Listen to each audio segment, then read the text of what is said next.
The joy of a championship is not promised. It is a pursuit. Yeah. A journey that is demanding and never direct. This is bonkers. Every turn a new challenge. Wow. A series of peaks, valleys, rises, and falls. These two teams have hunted the same elusive goal for weeks. Tirelessly, relentlessly, without fear. I won't back down. That's not good. I'm coming for the crown. It's unbelievable. Their quest has taken everything to get here. The champion. With the final goal just outside their reach. The Blue Devils win it. Which team will give even more to earn that joy? Now or never.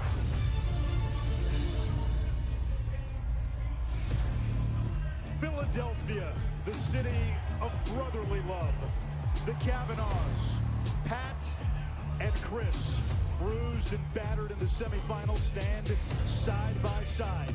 The Boyers, Jose and Keith, stand on opposite sides.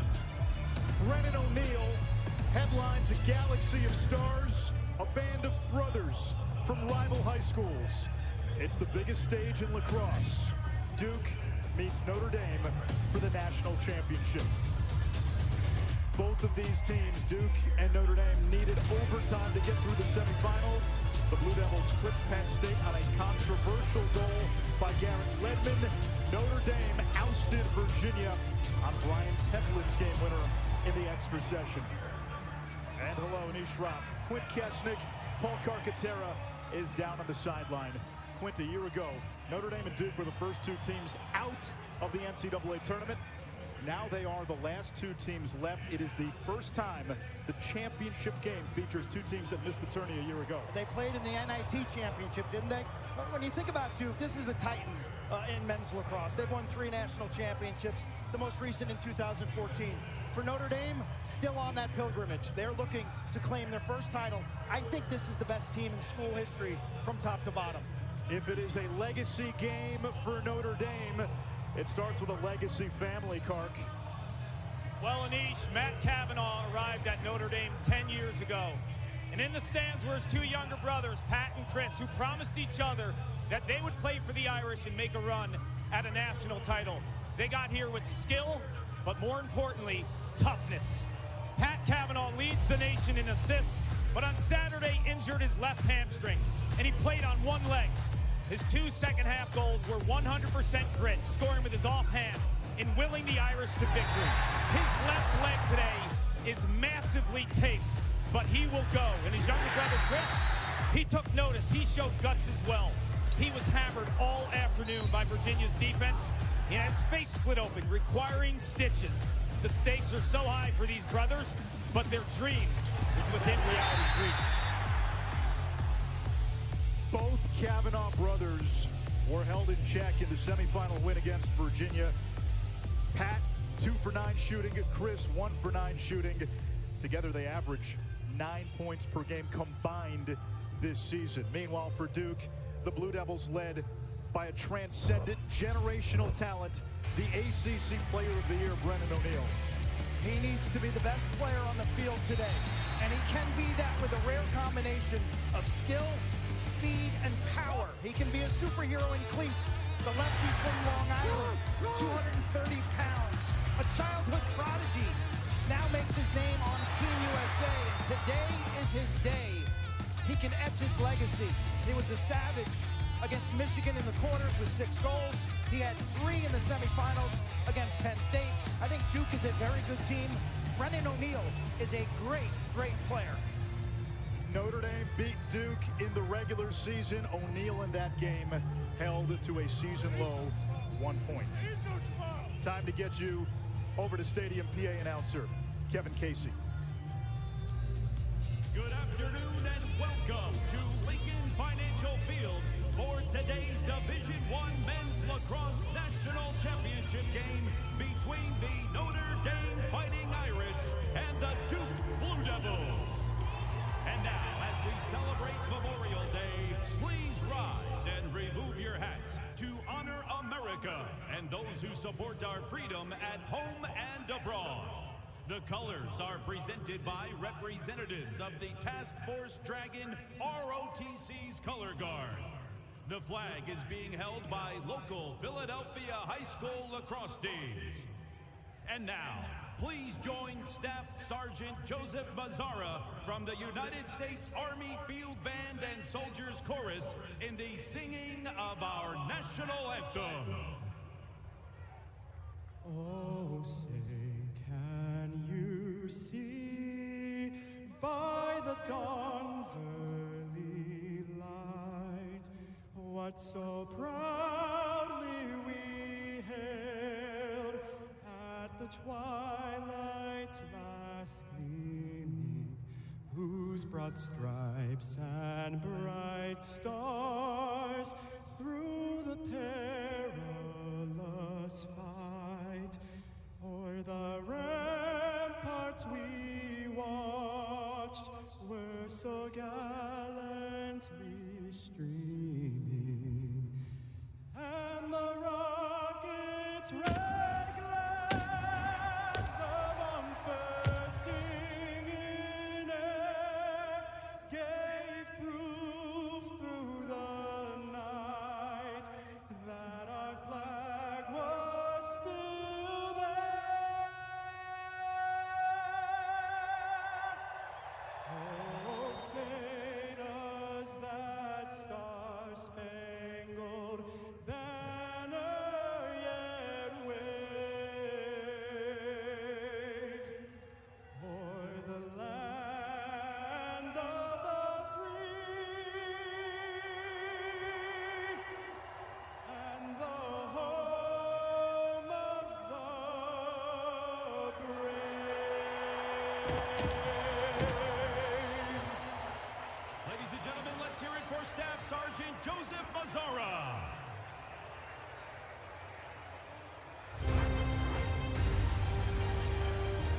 Feeds to Malone in front. Tied at 15. Wedman snakes around the crease. Inside roll. The Blue Devils win it. Garrett Ledman, the game winner. And Taman with the biggest save of the game. Over to Taylor. Falls off his defender and scores. Devlin gets free, shoots, and scores.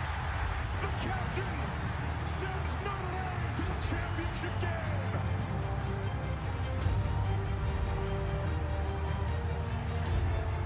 John Danowski, the head coach at Duke, seeking a fourth national championship. He is the all-time wins leader in Division I.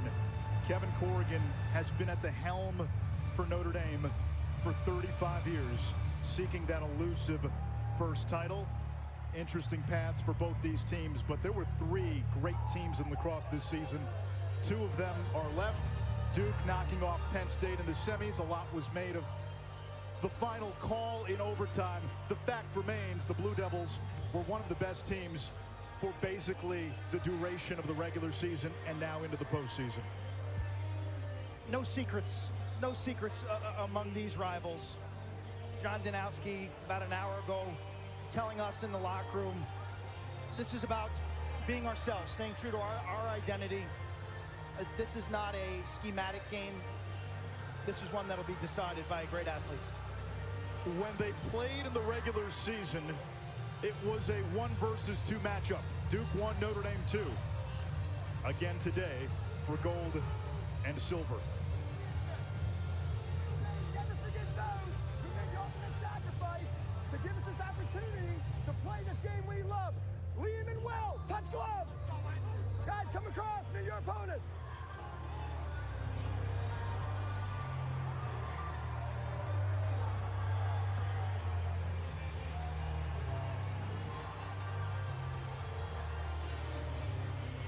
Officials today, Peter Buchanan, Hans Wittelsberger, and Joshua Blaisdell. At the face-off X, Jake Naso, a first-team All-American, and Colin Hagstrom will take the opening face-off for Notre Dame. You'll see Hagstrom and Will Lynch.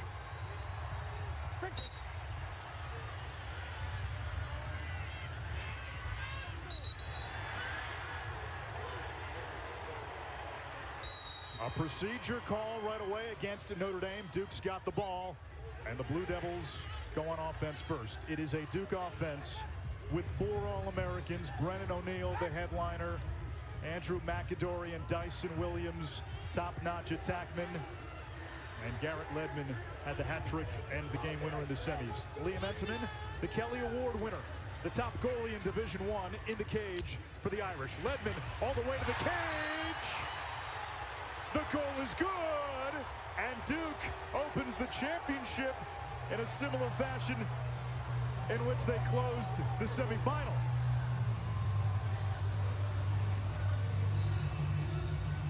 That's a carbon copy of the walk-off goal on Saturday. Talk about confidence.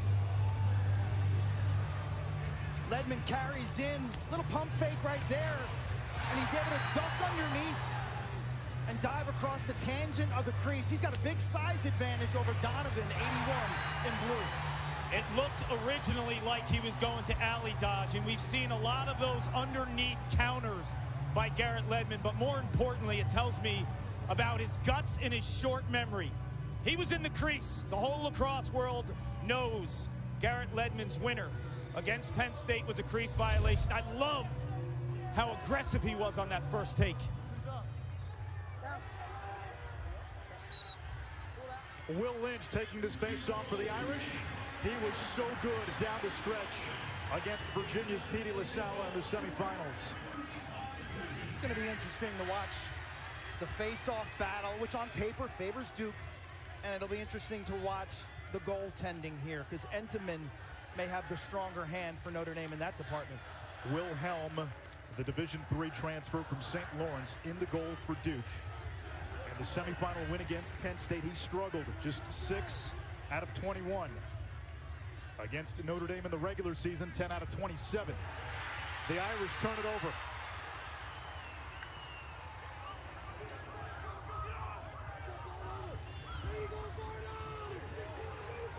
Jack Gray quickly up ahead. This is Jake Caputo. Nobody picks him up, and he fires a missile wide. Andrew McAdory will retrieve on any shot that goes out of bounds. Possession awarded to the player closest to the ball when it goes out. Lacrosse has an 80-second shot clock.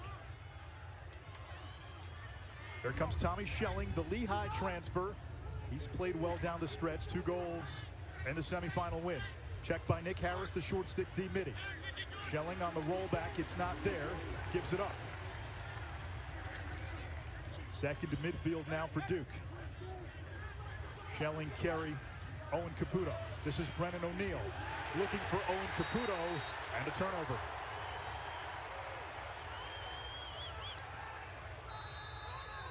Notre Dame's a franchise that for decades has been built on defense. They play man-to-man defense, and what they do best, they keep you out of the middle, out of the paint area, and they'll force shots from the wing areas.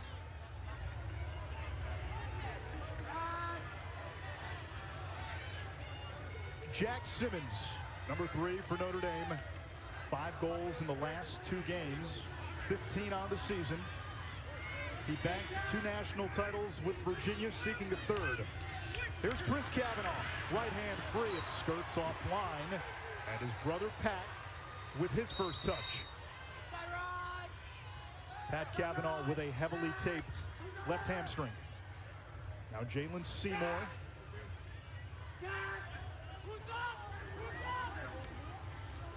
Here's Chris Cavanaugh. Over to Brian Tevlin, the semifinal hero. Tevlin, a grad transfer from Yale. Seymour with a bouncer. Simmons has the backup. Shot clock at 19. A lot of pressure on 50 in blue, Chris Cavanaugh, to assume more of a quarterback role with Pat limited with that left hamstring. Simmons around the bend. Rolls it back, shoots with the left hand, misses the cage. Shot clock at 6. Wilson Stevenson, Duke's leader in takeaways against Chris Cavanaugh. Here's Tevlin, hesitated, fires and scores, and beats the shot clock. So the two players who scored the game winners on Saturday get their respective teams on the board first on Monday. I was mentioning an Irish Nation knows 50 in blue needs to take the keys of the offense from older brother Pat because he's nicked. Well, guess what? He can feed, and the clock awareness by Chris Cavanaugh was spectacular, and Tevlin has ice in his veins. I tell you, defensively, late in the shot clock situation, you need better recognition. Notre Dame's already going through their substitutions. They've sent two players off. You know they're going to jam the ball inside. You've got to be more in the sticks and the gloves of Tevlin, whose clutch heroics on Saturday, his guts when the game was on the line, are the reason why the Irish are here.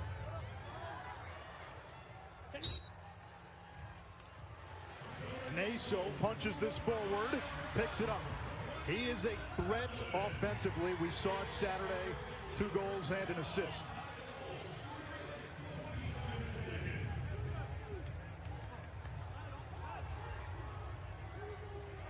All season long, the ACC was a circle. Duke owned Virginia. Virginia owned Notre Dame up until Saturday. And Notre Dame won its only meeting against Duke. Aiden Denenza now. Over to Brennan O'Neill, St. Anthony's High School on Long Island. Duke has a heavy St. Anthony's flavor.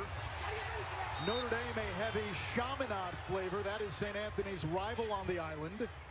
Notre Dame goalie Liam Entenmann from Chaminade, among others. Here's McAdory. He played with O'Neill in high school, as did Denenza, 88 in white. Denenza absorbing the contact against the sophomore All-American Ben Ramsey. Shot clock dips under 20. Charles Balsamo shoots low, and he's shooting against his former high school teammate Liam Entenmann. Balsamo from Chaminade. Entenmann fights that one off on a surface that should be a little more packed and shooter-friendly today than it was on Saturday. That ball really ricocheted off the right-handed delivery, but a wonderful job of Entenmann to drop his hips and his level, but then to track it with his top hand. Here is Riley Gray. Had a hat trick in round 1. Now Chris Cavanaugh, who had 5 goals in the regular season meeting with Duke. His brother Pat had 8 points in that game. Gray serpents around the crease. Right hand 3 denied by Helm. Kark with the hamstring for Pat Cavanaugh, with Chris Cavanaugh taking a beating on Saturday.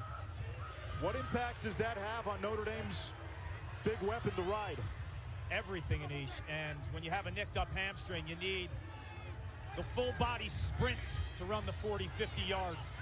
So I think it is a massive storyline. The Cavanaughs are known to be pit bulls on that full court press. And on this side of the field, the matchup, the big boy matchup's O'Neill and Fake. And Fake is pressing out and being a little bit aggressive. You watch when he gets the ball. There's McAdory rolling inside, looks to dump it off. It's picked off. Carter Parlett. Now Notre Dame will set up its clear. They've got to get it across midfield before the shot clock hits 60, and will do with ease.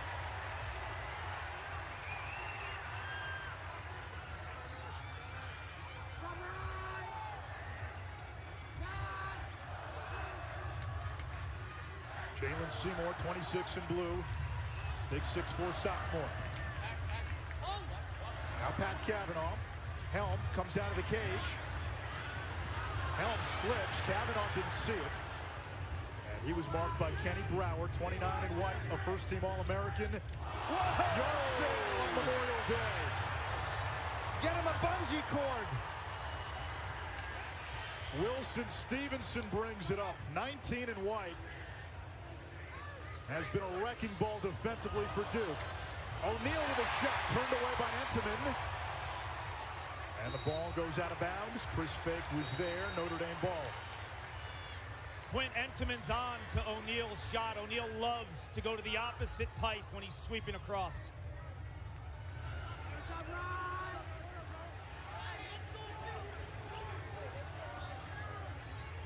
As both coaches told us, not a lot of secrets left between these two. They played twice last year, once this year. Notre Dame won all 3 of those. But Duke has beaten Notre Dame in the NCAA tournament 5 times since 2010. Eric Dobson, 4 goals in the semis, gives the Irish their first lead of this championship game, 2-1.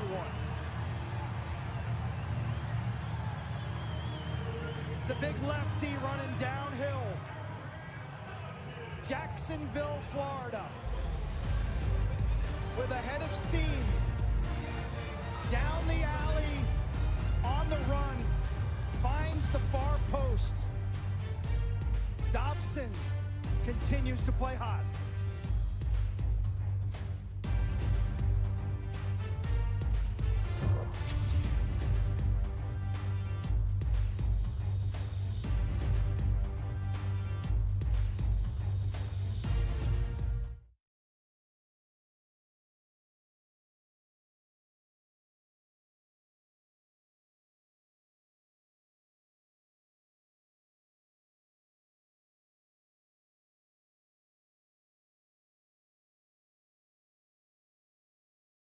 The NCAA Men's Lacrosse Championships is brought to you by the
The NCAA Men's Lacrosse Championships is brought to you by the Lexus NX. Experience amazing at your Lexus dealer.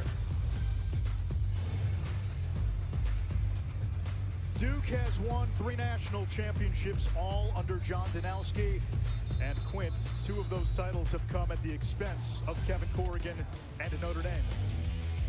In what was a low-scoring game back in 2010 that went into overtime, it was C.J. Costabile providing the storybook moment for the Blue Devil program. And then Jordan Wolf put on the afterburners and got to pay dirt in 14 in a championship game that was tight. And there's Coach Danowski.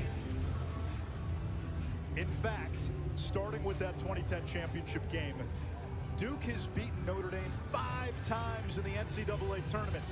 In 4 of those games, Notre Dame either had the lead or was tied in the 4th quarter. The other, that 2014 championship game, the Irish rallied from 8-2 down. They got it to 10-9 in the 4th quarter before Jordan Wolf put it away for Duke.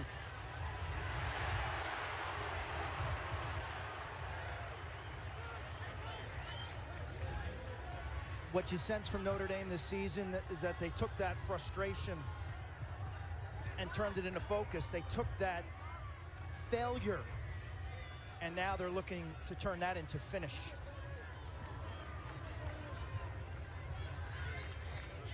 Simmons gets past Henry Bard. Behind the cage, Pat Cavanaugh. Seymour. Chris Cavanaugh. Shot blocked. And it's scooped up by Helm. Notre Dame's winning some matchups on the perimeter. The thing that stands out to me right now are the matchups. Okay, Kenny Brower is covering Pat Cavanaugh. Pat Cavanaugh's not 100%. I'm not sure I love that matchup. While Wilson Stevenson covers Chris Cavanaugh, who appears more dangerous and more healthy today.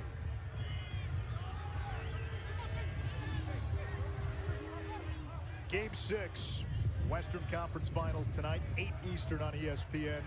And the app, Stars and Golden Knights continue their best of 7. Aiden Denenza stops, turns, misses the mark.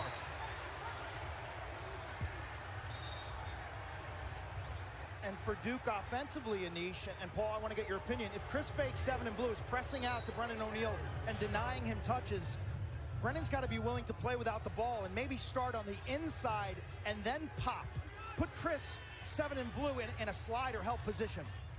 Ledman got a good look. That's a save. It comes to Notre Dame. Ledman was a big initiator in that Penn State game. Now the ride from Duke. McAdory nearly forced a turnover. Fake able to gobble it up. I think Duke has been smart, though, to gauge the health of Pat Cavanaugh. I wouldn't be surprised if Kenny Brower, who is the ACC Defensive Player of the Year, switches on Chris Cavanaugh, who will be carrying the ball a lot more. Wilson Stevenson won round 1 against Chris Cavanaugh with the check, and Stevenson leads the Blue Devils in caused turnovers. But I think for the duration of this game, you want your eraser on the major ball carrier for Notre Dame, and that's going to be Chris Cavanaugh. Here comes Dobson.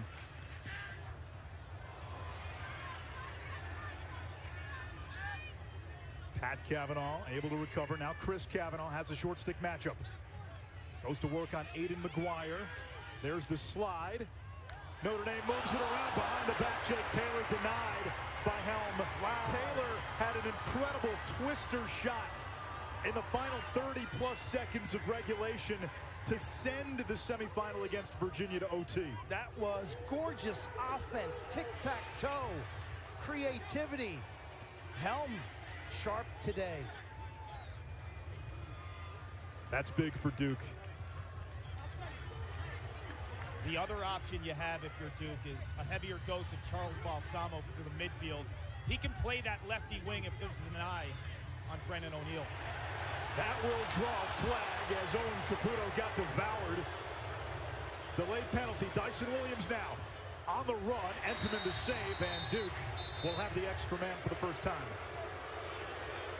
Fans don't like it. To add on that point, Clark, I think Duke's primary dodgers in this game have to be Andrew McAdory and Charles Balsamo. Please reset to 60.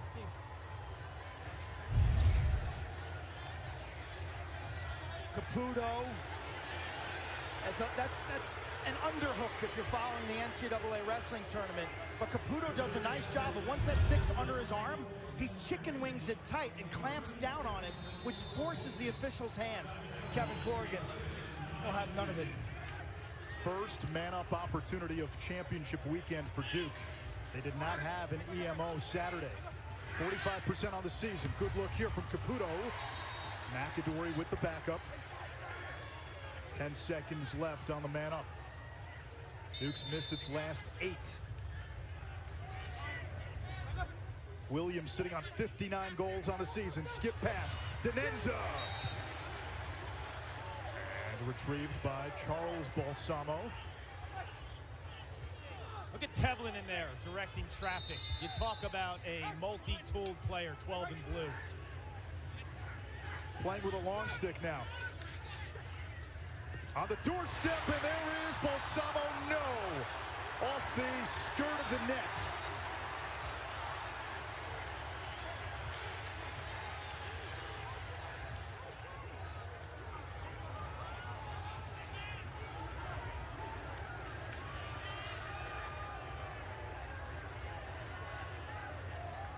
Clark, this feels a lot like the regular season meeting. We're early on.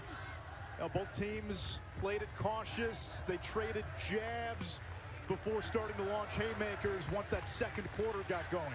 Absolutely, and I think Chris Fake has been the matchup that Brennan O'Neill has not been able to really escape this season. And that's been the difference of the Duke offense not getting into the flow. Meanwhile, the Duke defense swarming. It will stay with Notre Dame. Last touch on Duke. Physical, huh? Bringing the heat, Anish.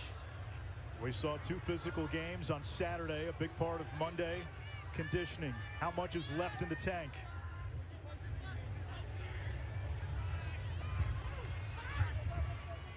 Simmons, his pass on a bounce, picked up by Kavanaugh, who stings the top shelf. Chris Kavanaugh makes it 3-1.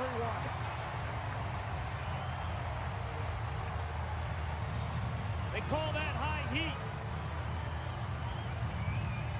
You watch the wrists. You watch the hips.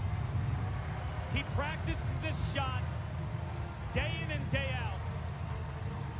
And when Chris Kavanaugh gets his feet set, the hockey background takes over, and it is snap, crackle, pop.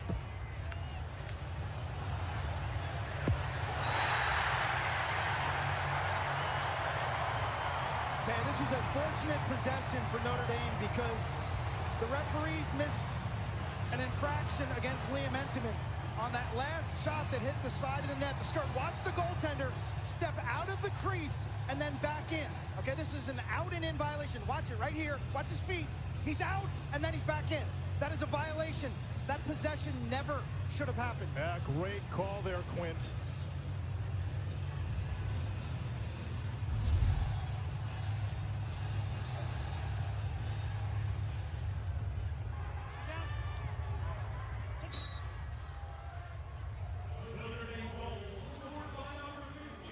Notre Dame off the wings. It's Jose Boyer. His brother Keith wears number 11 for Duke. Big day for the family. Dad Jay, mom Marianne, and Kark, I'm hearing the word is the family's not allowed to have a rooting interest today. They're wearing Yorktown gear, the same hometown that I'm from, and two incredible young men. I always say the Boyers, in addition to Brett Makar, who's a first-team All-American and first-round draft pick for the PLL Atlas. They're the type that shovel the old lady's driveway in a snowstorm in the winter, and they don't tell anyone about it. Quint, what'd you have for over-under on Yorktown references today? I took the over. I thought it was a lock. Dobson, too high. The other thing with the matchups here, Kark, Wilson Stevenson, 19 in white for Duke. He can bump up and play a big, strong midfielder as he did against Sam Handley, Penn's midi. I'd like him on Dobson, and I like Brower on 50, Chris Kavanaugh. I don't think Pat Kavanaugh deserves either top two defenders. Here's Chris Kavanaugh, was free for a moment, dislodged. He lost his helmet. Pat Kavanaugh gets it back. Flag down. And Chris Kavanaugh, who needed 5 stitches near his eye after the semifinals, had his helmet come off. Flag down. Officials separate the players before any flare-ups. Kavanaugh's unbreakable. Big heart, little egos. Competitive edge is their special sauce. As you see Ryder Garnsey, volunteer assistant, talking to Coach Corrigan. It's apparent that Duke is bringing the body today, that they are playing a physical style of defense. White, 29, illegal body check, direct contact to the head, 2 minutes, full time. Wow, that's a big one. The nation's #1 extra man in the regular season gets a shot. But I will tell you, when you see this replay, it is a gruesome hit. But if you know the Kavanaughs, that's not going to keep him down. When the officials determine the length of non-releasable penalties, they look at really 3 factors. If it's an indirect hit to the head or neck area, it's 1 minute. If it is a direct hit, and that's what you heard Peter Buchanan say, it's 2 minutes. If it is considered flagrant, it's 3 minutes, and sometimes you can have an ejection attached. Welcome to the tough game.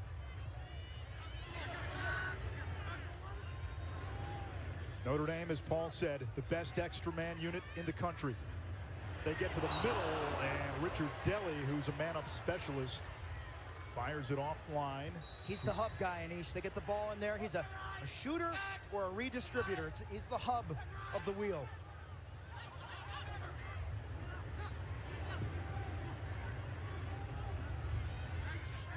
If Notre Dame just ends the quarter with possession, they're looking for a shot. If they end the quarter with possession, there would be no face-off to begin the second quarter. Notre Dame would have the ball and still have plenty of time on the extra man. And it looks like that's what they will do here in the final seconds of quarter number one. They took a couple of shots.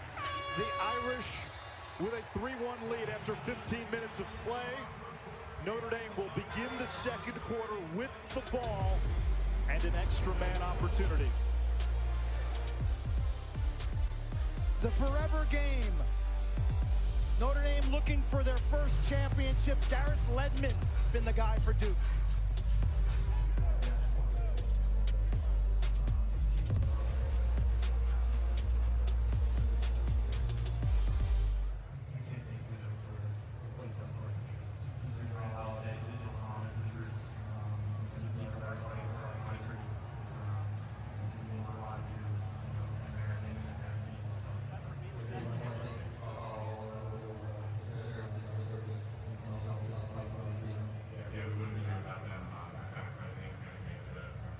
Sit and wait to see if they can make it into the NCAA tournament. Ohio State out of the Big Ten. Isn't Ladies and gentlemen, at this time, we proudly request that any current or former members of our armed forces please stand to be recognized.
ACC co-champs now will sit and wait to see if they can make it into the NCAA tournament. Ohio State out of the Big Ten. Isn't the goal to get the best teams to play in the NCAA tournament? I think it's their most dangerous team in franchise history, and yet they don't get in this tournament. Pat Kavanaugh beyond the back. This team is together, and they are nasty. Sound the bagpipes. Notre Dame going to championship weekend in the city of brotherly love. Decades in the making. Can the Irish earn their first national title? They're up 3-1 after one, and they'll be on the power play for about a minute as we start the second quarter. Chris Cotter and Paul Carcaterra on the field. So for Duke, what do they have to do here in the second quarter to get back into it? I think, Chris, it's both sides of the field. Defensively, do you really stick with that matchup of Kenny Brower against Pat Kavanaugh, who obviously cannot run at full speed? Do you switch him and put him on Chris? And then on the other end for me is Brendan O'Neill. He's been ineffective so far in this first quarter. Chris Fake is defending him, pressing out on him. You got to set some picks for O'Neill or put some other Dodgers on the wing spots. Duke 1 for 11 shooting in that opening quarter. 3-1 Notre Dame. They begin with the ball and a minute to go on their extra man opportunity. It is a non-releasable penalty, so even if Notre Dame scores, if there's a balance left on the EMO, they would still have the extra man. 50 in blue. Chris Kavanaugh has been lethal with his outside shot here. Looking to get inside. Richard Deli feeds inside. Taylor turned away by Helm. The Kaiser, William Helm. Now Stevenson looking for help, and clamping down is Helm, and Duke will try to kill these final 20 seconds. Anish, unbelievable. I mean, Helm was 29% in the semifinals. We thought he might get yanked and pulled, yet today he bounces back, and he is keeping this game within reach for the Blue Devils. An amazing body save and good rebound control. cue as Duke gets to even strength here. How do you activate Brennan O'Neill, the ACC Player of the Year? Okay, 3 things real quick. I love the Charlie Balsamo matchup. Sorry, Charles. I like Andrew McAdory. But as Clark said, they've got to use O'Neill maybe as a picker or an off-ball guy inside. Dyson Williams stopped by Entenmann, the top goalie in Division I. Entenmann guessed right. Took that right off the grill, the throat protector. You could hear it up here. Ramsey has been a threat in transition for Notre Dame, number 24. From Palo Alto, a sophomore All-American. You know, speaking with Kevin Corrigan before the game, Quinn McCann has the ball right now, 15 in blue.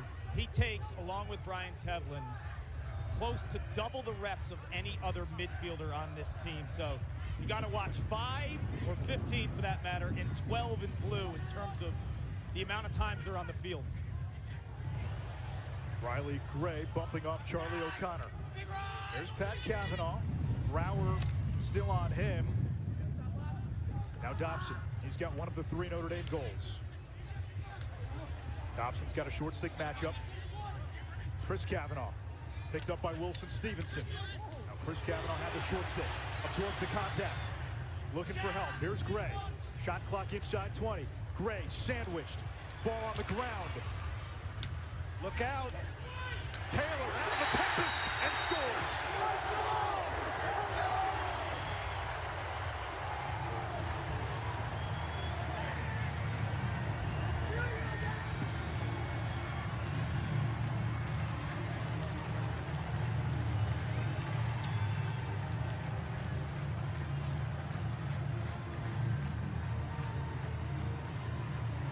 Liam Entenmann told me this is the type of game you dream of playing in from the time you first pick up a stick.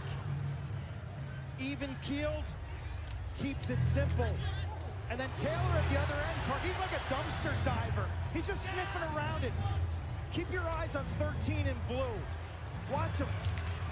You can't leave him alone. And the second time grounders in the defensive end. Keep in mind, Jake Taylor on one end, Dyson Williams on the other. It is critical when you're playing defense against those guys that you get it up out of that defensive zone, because those guys are automatic when it's on the rug. Quint, the last 2 goals for Notre Dame. It's guys just picking up loose balls and finding the back of the net in chaos. And that was a garbage goal. They all count, and if you've been watching this Notre Dame team recently, they have had the most unlucky goals go against them. That might be the most fortuitous hop that this team and Jake Taylor have gotten in a while. It's turning into the Waste Management Open. Look, these Monday games are never pretty. These Monday games are taxing for these athletes. I'd love to see the championship moved to Thursday night or Saturday. Give them a week to prep. Give them a week to recover and rest. Survival of the fittest. Andrew McAdory, he's got a matchup here against the Shorty Parlet. Jaden Carey scored a goal in the semi. That's Owen Caputo, missed the cage. Dyson Williams picks it up. Better though, that was nice. Tommy Schelling is dangerous here on the invert, former attackman at Lehigh. Man-to-man defense from Notre Dame. Tight splits off the ball. They pack the middle. McAdory shot turned away by Entenmann. Carey gets it back, a new 60 for Duke.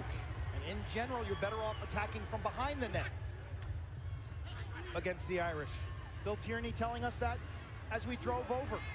Bill Tierney said when he played Notre Dame, sometimes he'd put 3 guys behind the cage. McAdory back to Schelling. Tevlin picks him up. Schelling gets inside. Flag down. They are debating if the goal is good. In the goal mouth, no. What? I have a push, balls in, right? And we have the goal right here. So we're good goal because he got pushed in. Yes, exactly. Push and violation. 12. No goal, Hans. Push and violation. Because he got pushed, he's allowed in there. Yep. He didn't hit the goal. So a little confusion even amongst the officials. 30 seconds, there's no goal. They say no goal. So you see the goal mouth, which is that semicircle in front of the crease. Let's take one more look. You're not allowed to land there, but if you are pushed in, and it looks like Schelling's pushed in, that's supposed to count unless the officials deem you took an improper path and you would have landed there anyway. It appears they felt Schelling was going to land in the goal mouth anyway, so it's no goal, but he was pushed. There's still the penalty for the push. Besides getting replay right next year for goals late in the game and in overtime, we might have to find a cleaner solution with the goal mouth as well. So Duke now with an extra man opportunity. They scored the first goal of the game less than a minute into the final, have not scored since. Skip pass, O'Neal, left-hand bouncer, too high. This is a great opportunity to get the big man going.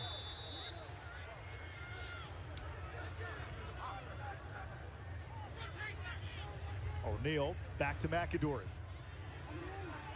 Notre Dame gets its sixth man back on. It will stay with the Blue Devils. 24 seconds to go on the shot clock. Duke has missed 15 straight. Schelling against Will Donovan, who dazzled in the semifinal win against Virginia. Now McAdory. Shot clock down to 5. Balsamo sandwiched. Fake. The Yale transfer. He and Tevlin brought championship pedigree to South Bend, Kark. Yes, they did. As true freshmen in 2018 for Andy Shea, not only did they win a national title, but they were impact players. Fake was their #1 defender in 2018. Tevlin, a two-way midfielder, making plays all over the place in their leadership. We saw it in practice. And Friday, in the walkthrough, Tevlin took over. Notre Dame another chance. Richard Delly, and the Irish have a 5-1 lead.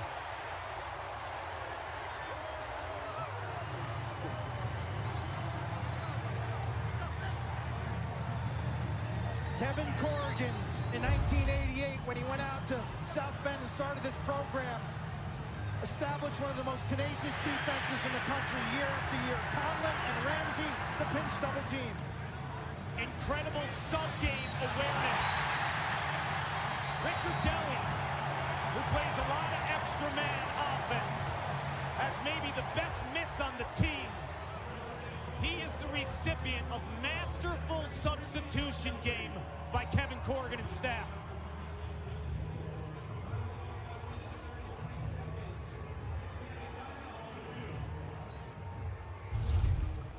A timeout by John Danowski and Duke. 5 unanswered by Notre Dame after Duke fired the opening salvo.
Pat Cavanaugh. Chris Cotter down on the field here at the link. 5-1 our score. Notre Dame on top in the second quarter. Coming up at halftime, Bill Tierney, he's got 7 national championships as a coach. And Paul Rabel, the commissioner of the PLL, he's got 2. So obviously a lot of championship experience. We'll talk things over with Paul Carcaterra about the first half, and we'll look forward to the PLL season, which starts next week in Albany, guys. A lot of lacrosse coming up this summer. PLL starts next weekend. You've got the World Games in San Diego. John Danowski will coach Team USA. Right now, though, it's 5-1 Notre Dame in the Division I National Championship. 5 different goal scorers. Pat Cavanaugh has not been a factor, and Notre Dame has a 4-goal lead. Chris Fake has taken Brennan O'Neill out of the equation for Duke.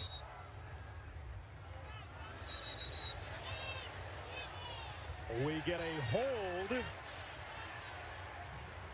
it's against Duke.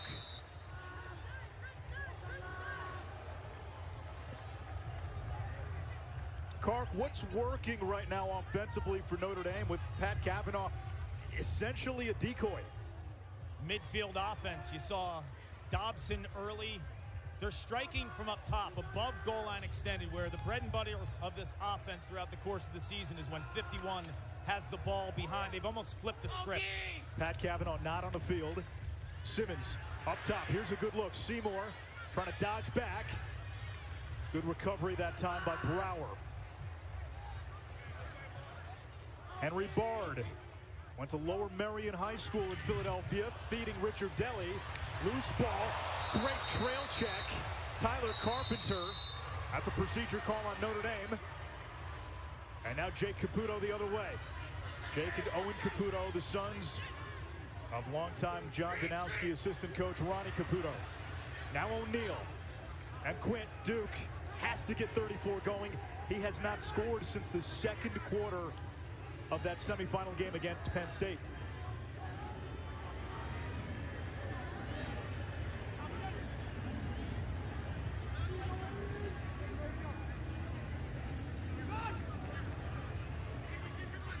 Game 1 of the NBA Finals Thursday on ABC. The Nuggets against either the Heat or the Celtics. Boston down 3-0. That last second tip-in Game 6 to force a Game 7. Derek White. McAdory takes Conlon, the Holy Cross transfer, behind the cage. Duke is 1 for 16. Ledman the only goal. He's got it now. Jose Boyer all over him. Ledman turns, didn't get much on it. Entenmann the save. That's exactly what Notre Dame wants. That's what this defense is designed to do, to keep you on the perimeter, on the fringes, for you to take severe angle shots where the goal is not 6 feet by 6 feet. Entenmann will eat those up all day long. Beauty of a save. And you saw the adjustment defensively not to let Ledman, game winner against Penn State, first game or goal of the game today, getting underneath his defender. They kept him up top.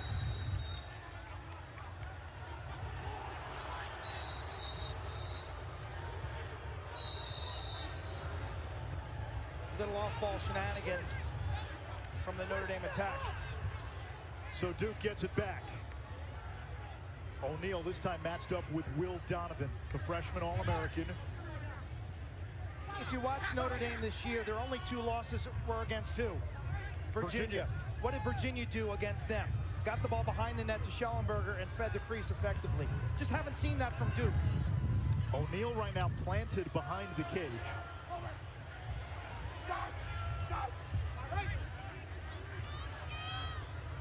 Not much rhythm or flow to this offense right now. Can McAdory find something? No. Again, I like the McAdory-Balsamo matchups as party starters and dodgers, but in general, I want to see the ball behind the net more, Kark. And look at the lack of cushion Fake gives Brennan O'Neill. O'Neill turns, fires. He's now 0 for 4 and 1 for 8 in 2 games against the Irish. Heard defensive coordinator Ryan Wellner that last time out just say all about O'Neill's hands. When you're approaching him adjacent, Slide to his hands. Make him feel you right away. Caputo looks to shake his man. We saw Michigan Quint play off of Brennan O'Neill. He said, really? Yeah. Torched them for 6 goals in the quarterfinals. You got to get to the railroad engine before he gets rolling. Shelling against Donovan. Up top. Low pass. Caputo couldn't take it. Donovan the ground ball. 4 turnovers for Duke. Irish forcing bad shots. Duke getting sloppy. McCann fires on the empty net and hits. Duke was in a ride, and McCann with a juice goal for the Irish.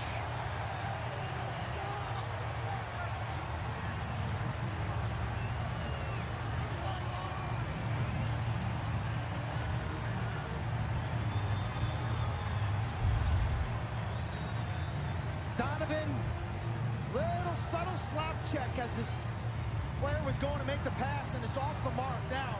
McCann with his eyes up.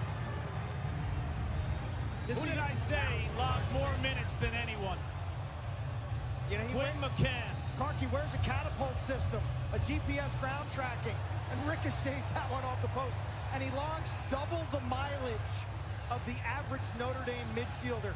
That's what he told us this week. And you think about all the breaks. Luck of the Irish.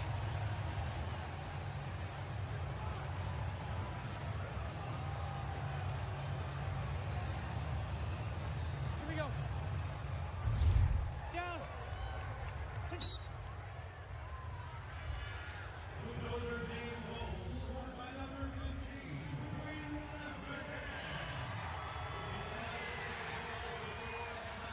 All of a sudden in this NCAA tournament, Notre Dame has found a way to win faceoffs against LaSalle.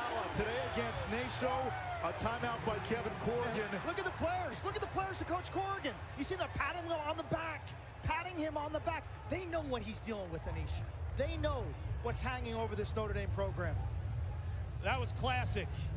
I was like 10 feet from that. Pat Cavanaugh hugging the coach with a huge call. You can't take those to the locker room with you. And Kevin Corrigan knows he's got Duke just where he wants him, and this next possession can be critical.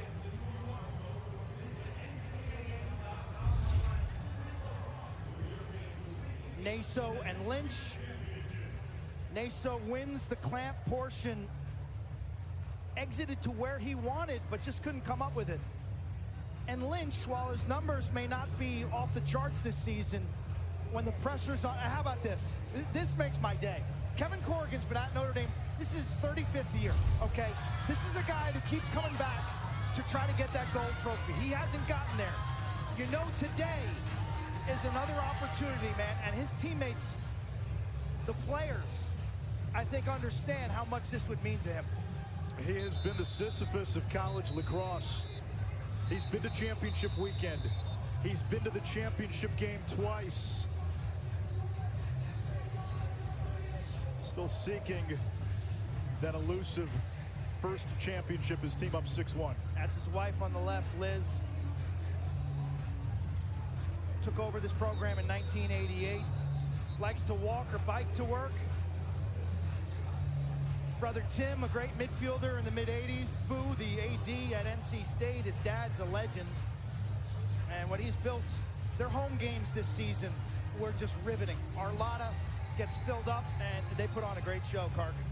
And he knows where his opportunity is today offensively, attacking from up top. I mentioned earlier, heavy dose of the Cavanaughs all season long from behind the cage and goal line extended. Today, and for that matter, against Virginia, they attacked up top. Even Chris Cavanaugh, you're seeing him dodging from some typical midfield spots. Notre Dame has connected on its last 3 shots.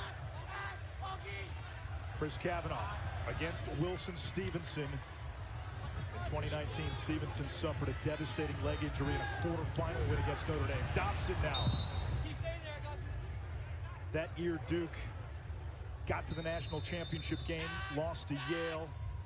Stevenson was in a hospital fearing at one point amputation. This year, he's an All-American.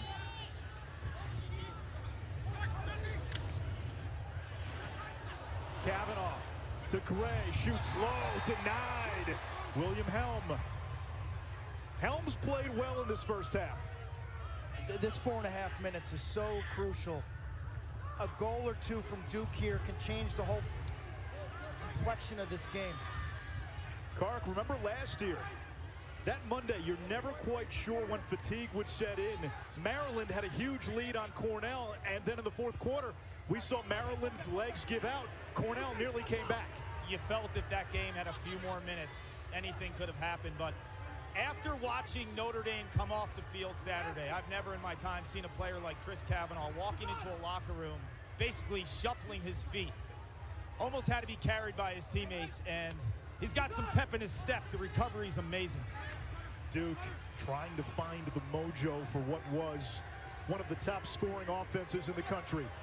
More than 15 goals a game entering championship weekend. O'Neal turned away by Fake. Now Ledman. Napolitano fell down. O'Neal looking for Dyson Williams off his stick. A turnover by the Blue Devils. That's their 5th.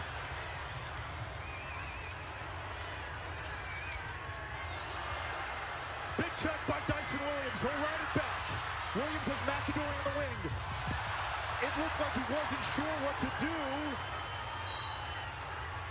And it'll stay with Duke. Williams made the play. He's not a typical carrier. And Kark, it looked like he was a little in between. Do I take it?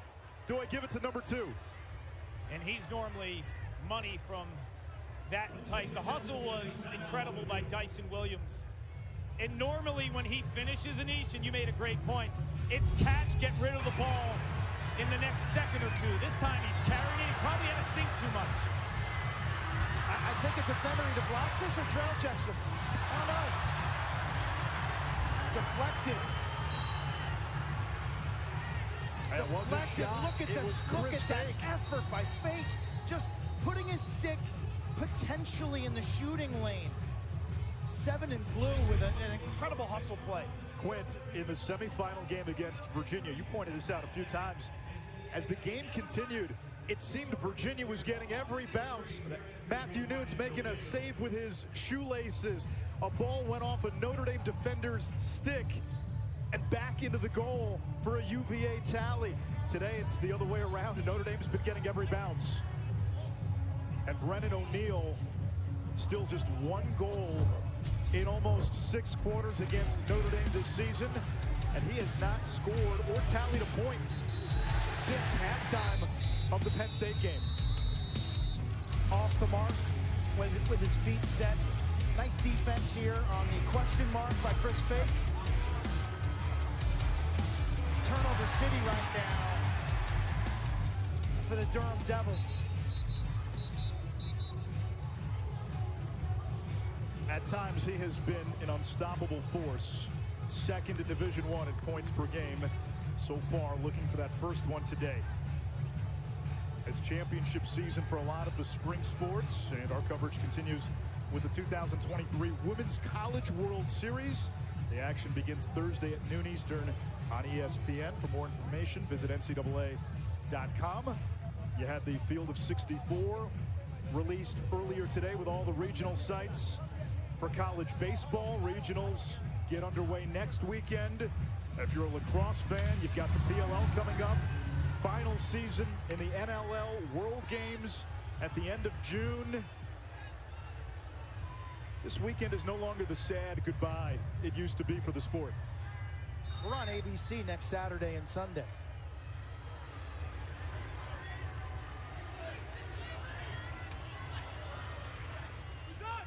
Out of a timeout, Matt Danowski will show you what he likes in this game.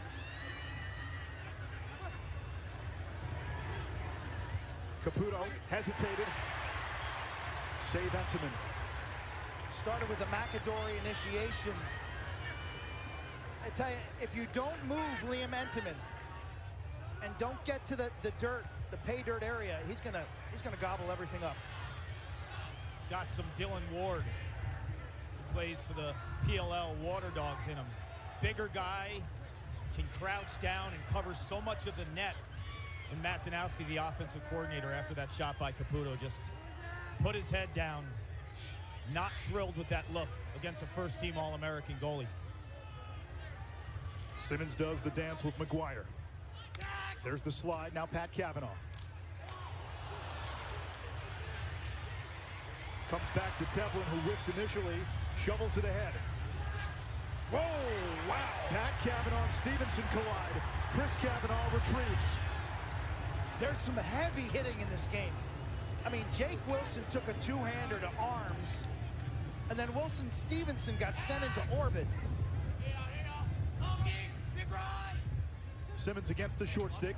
Back to Pat Cavanaugh. Notre Dame's all-time assist leader. It trickles back to Dobson. Shot clock at 5. Simmons from goal line extended, looking for room. Jake Caputo dislodges it. Shot clock violation. Duke ball. 84 seconds to go. 80 on the shot clock. And Kark, I know there's still a lot of lacrosse left. If Duke can get something before halftime, you get the feeling it could go a long way. And you'll take any goal, but it would mean a little more if you got your superstar, Brennan O'Neill, involved too, because as this game goes on, the longer he's held out of the scoring column, the more he starts thinking and pressing late.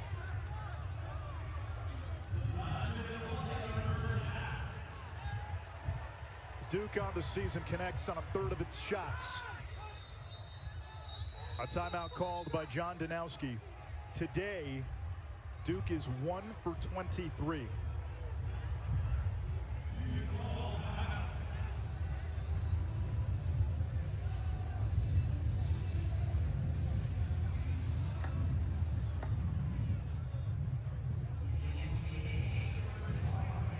Later today on ESPN2, the Mammoth, the Bandits. It is game 2 of the NLL Finals on ESPN2. Coverage begins at 4 Eastern from Denver. 6-1 Notre Dame. 6 different goal scorers for the Irish. Garrett Ledman scored the first goal of the game for Duke less than a minute into the championship, and really nothing else from Duke since then. Liam Entenmann has stopped 8 of 9 shots in the cage for the Irish. Duke averages 15 goals per game. They have not been held to single digits all season long. Their lowest offense of production was 12 goals on 3 different occasions. This is so far below par, it's hard to believe. And you see Entenmann staying in the zone. I spoke to him. Said the key is to stay even keeled, to find that level point, and don't overanalyze it. He said, it's a very simple job. Stop the ball. I need to be calm. I need to be patient. This is maybe the most surprising Duke's starting attack, which has been one of the most productive units in the country. Kark, you're talking about 3 All-Americans and maybe the Tewaaraton winner. That's the Heisman of lacrosse in Brennan O'Neill. Goose eggs so far. They've actually been calm when I've been in and out of that offensive huddle with Matt Danowski. They want him in the action here, but eventually you'll see as they chew some clock, Denenza will get the ball to Brennan O'Neill behind and look for a pick. I think the pick game is massive too, because when you play an aggressive defender like Chris Fake, if you have a pick game implemented, there's 2 things you could do. You could use the pick and get him to be over-aggressive, but you could also slip under and reject the pick. There's options when you're getting him involved in the pick game. Denenza had a 2-goal game against Notre Dame earlier this year. Met by Ben Ramsey. About a 3-second differential between game clock and a shot clock. Here's O'Neill. Does he take it to Fake? Fake meets him in the body. O'Neill gets to the left hand, and it's off the side of the net.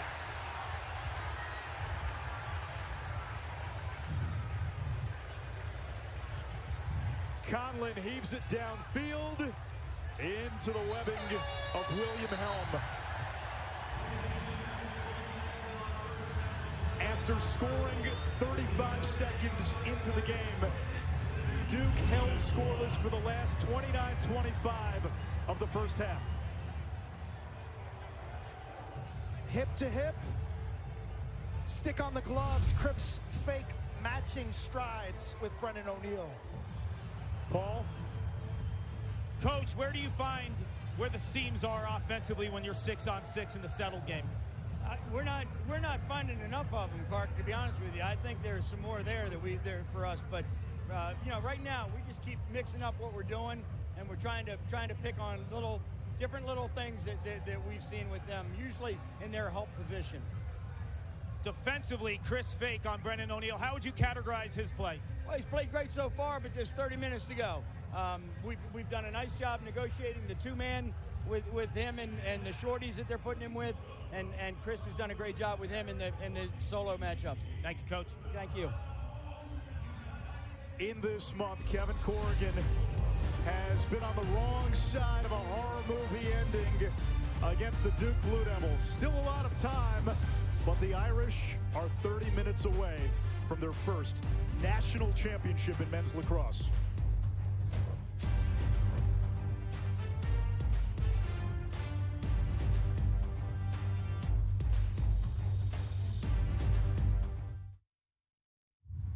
They're shooting 1 for 24. Same mic, right? I use the same mic, don't I? You can hear, right? Everything good? Okay, great. Thank you. All right.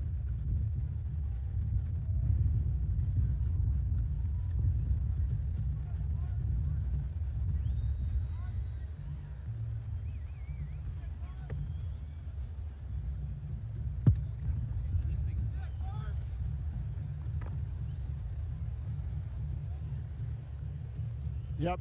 Testing. 1, 2. Right side. Right side. How's that? Right side. Thank you.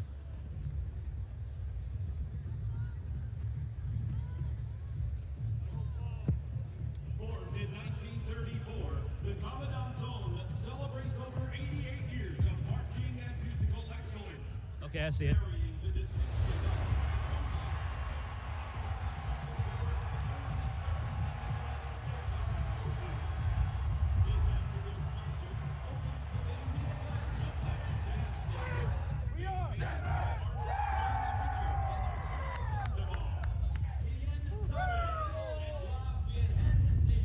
Okay.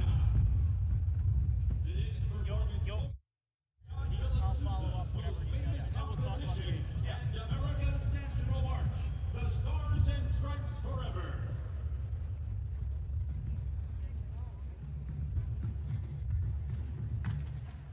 These mics are gonna override.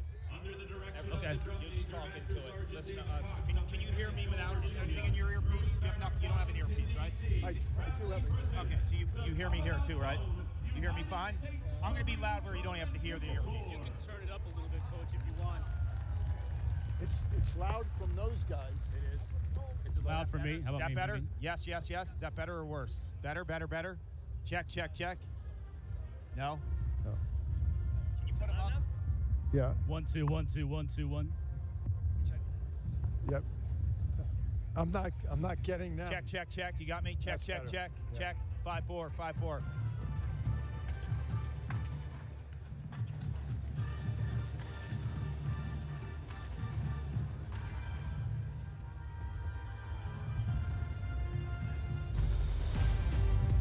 Back in Philadelphia, 6-1 our score at the half. Notre Dame with the lead over Duke.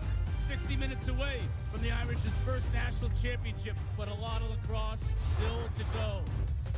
Bill Turney won 6 national championships at Princeton. He was the head coach of one of the greatest dynasties in college lacrosse history. Then they said, go west, young man. And he's still a young man, by the way. But they said, no way you can win a national championship at Denver. He did, and he turned the Pioneers into a college lacrosse powerhouse.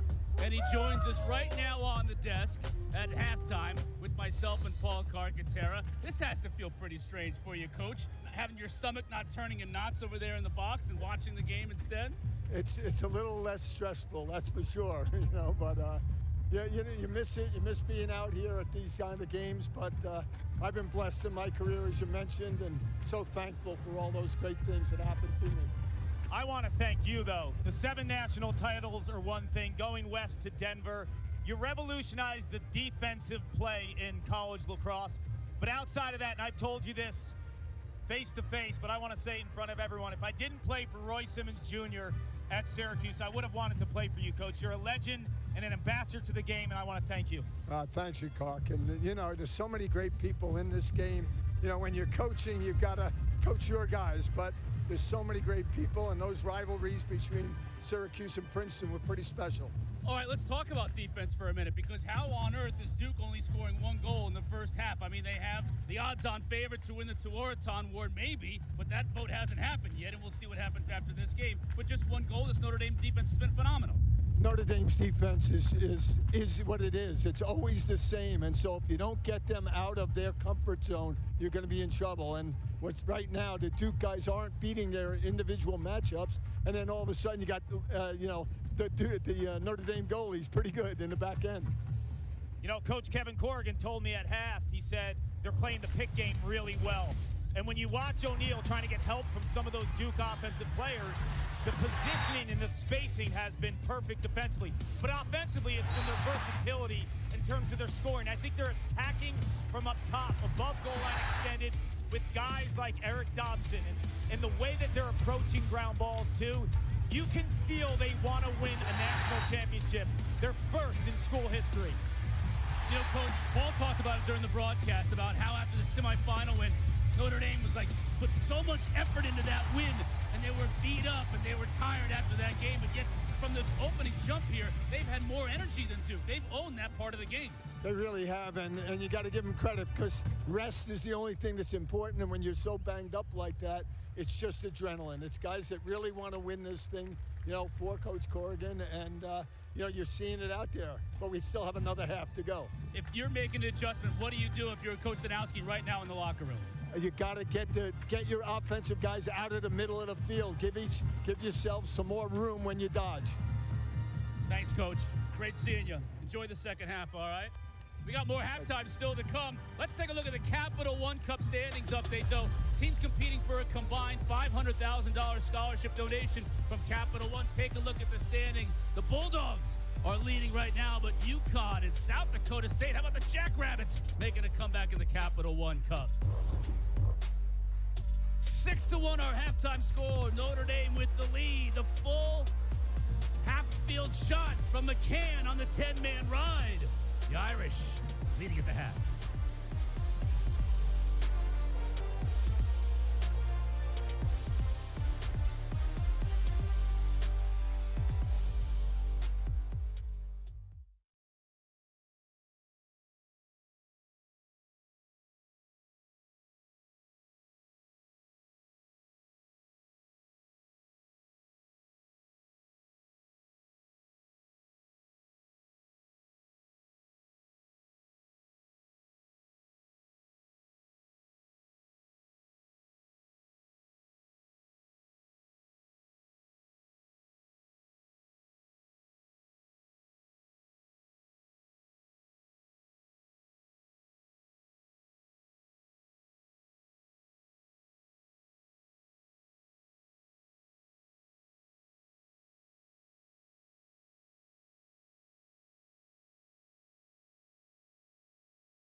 and the fastest game on 2 feet is underway. Between the legs! Whoa!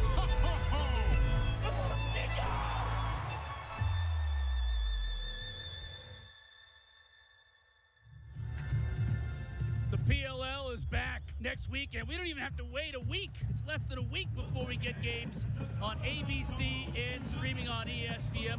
We're at the half here in the national title game, 6-1 Notre Dame with the lead.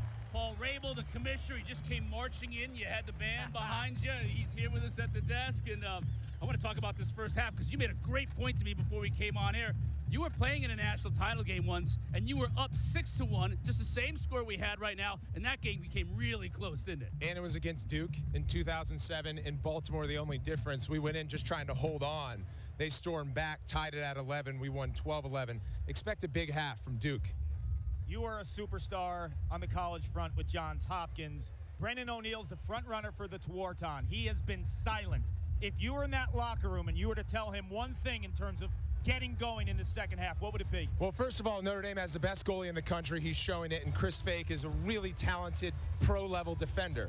Here's the thing that people say about big games. Let it come to you, not in a championship game. He has to go get the game right now, and that means when the ball comes over the midfield, demand it. If you're not demanding it as your team's best player, you're going to sit at home afterward and wish you did. Do you view this as kind of a seminal moment for him? I mean, the Tewaaraton Award hangs in the balance, but also maybe his legacy at Duke in terms of bringing his team back in the second half of a national title game. I mean, here's the thing. We sit around on a table and have this conversation. We've played in big games. We analyze big games, and this is our opinion. It's also on the coaches to give him that confidence and set him up out of timeouts, which I haven't seen. That's a great point, and Notre Dame offensively is moving guys around. I'd like to see Brennan O'Neal maybe even take a run out of the box, mix things up. Again, however you can get the ball, put him out on a wing, because you're sending a statement, much like when Brian Tevlin comes on the field. That statement ripples through the sideline of Notre Dame. You saw Liam Entenmann there. He has 8 saves. There he is right now, getting ready to start the second half. So he had a huge first half. PLL, you guys have been at camp. I'm sure everybody up there at Albany's watching this right now, getting set for the year. Yeah, well, there are probably some teams practicing like there were during the semis, but there's a couple of watch parties. We got some Redwoods guys here that came down for this couple of hours and shooting back up to Albany. I mean, the competition that we have so far of these past few days. We have Coach Mike Pressler, who I played against and played with. We have Coach Brian Holman. The leveling up of what we're seeing on the practice field is just nuts. Really looking forward to it again next Saturday, 1 o'clock. It all gets started on ABC, and then the first game on Sunday is also on ABC. And like last year, every single PLL game is streaming live on ESPN+. You can see the new talent that we just saw drafted less than a month ago into the league this weekend in Albany. Check it out. We'll all be there. You need to be there, too. It's the best lacrosse in the world after Memorial Day. Love it. We're going to crown a champ here in a halftime. Yesterday, we crowned a champion. Yes, Coach Amante and Northwestern winning yet another title. That's 8 titles for Northwestern lacrosse in the women's game. Congratulations.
Notre Dame's goals. That's what Dino just told me, too. Yeah, like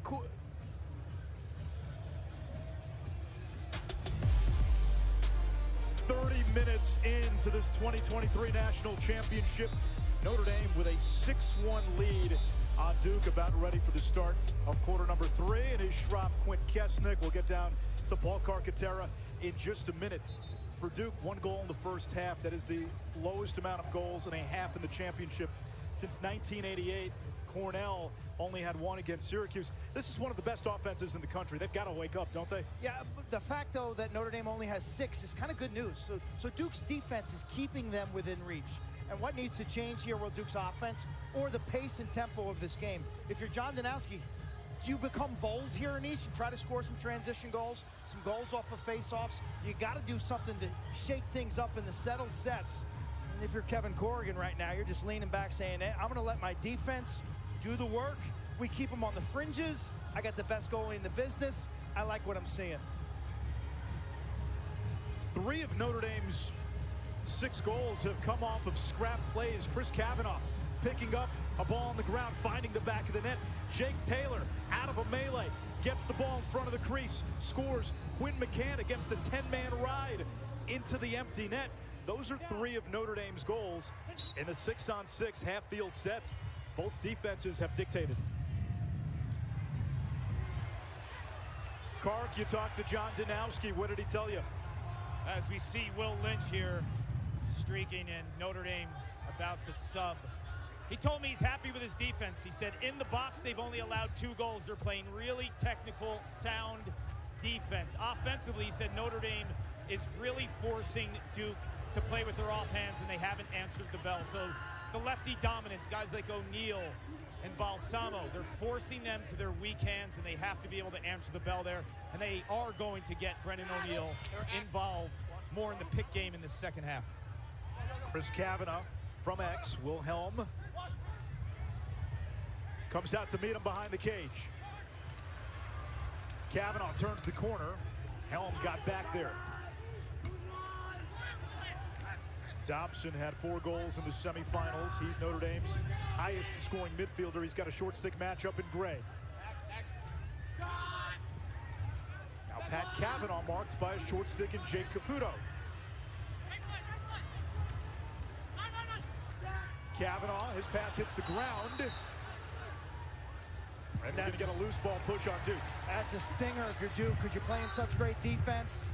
The shot clock is on your side there. I tell you, Pat Kavanaugh just looks like he's playing on one leg. Does a great job there of drawing the double team. And Duke, I don't know why they send 2 at Kavanaugh, playing with a torn hamstring. I think Duke is greatly overestimating his abilities in this game. So what would you do? Put a shorty on him and not slide? Actually, that's how I'd play him. Helm denies Chris Kavanaugh. I'm not sure if I would put the short stick on him because it could disrupt your base defense. 6-on-6, they've only allowed 2 goals, but I would not have Kenny Brower on him. No, you're wasting Kenny Brower by covering Pat Kavanaugh on one leg.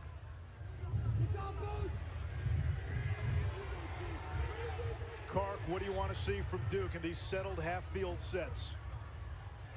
Now Gray will let it rip. This short stick defensive midfield for Duke has been underrated all season long. It has been a strength. It's one of the best rope units in the country. And Gray with Duke's first goal since the first minute of the game. Stevenson impacting that shot just a tad, but the location too easy for Helm. And then the early offense, Kark.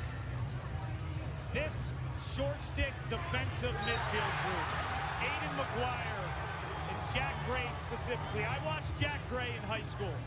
He was an elite offensive midi. Coach Danowski, Coach Caputo, they put him as a short stick. He is a tenacious type of short stick defensive midi, but he gives you offensive opportunities in transition. And he's a shooter from an elite perspective from that spot. So as two-way as it gets is the new upgrade for these shorties at Duke. Naso wins the face-off. In the first half, Notre Dame won the majority of the draws.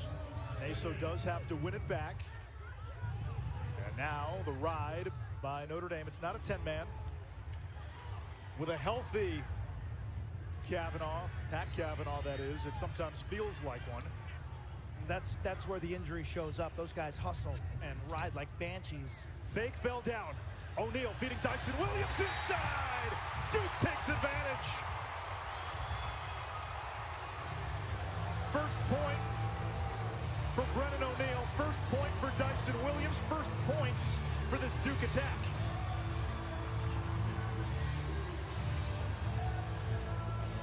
It looks like the Blue Devils got a 60-minute game on their mind.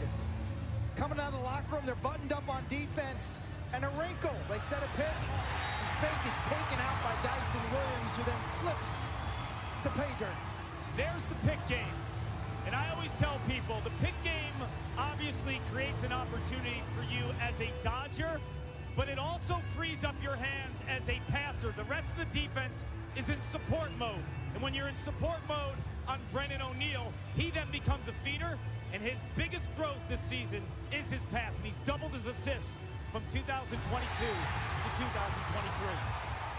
So after not scoring for 31 and a half minutes, Duke gets 2 tallies in 36 seconds.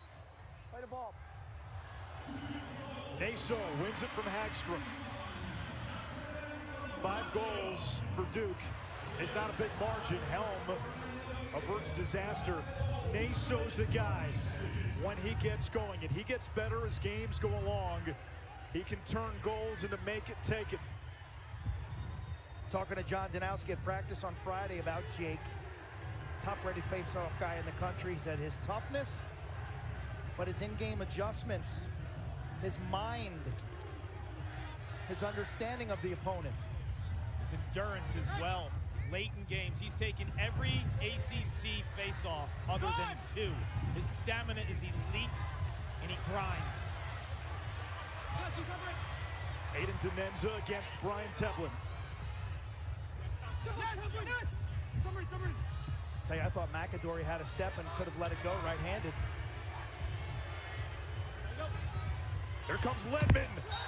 Penthouse Parm. Garrett Ledman.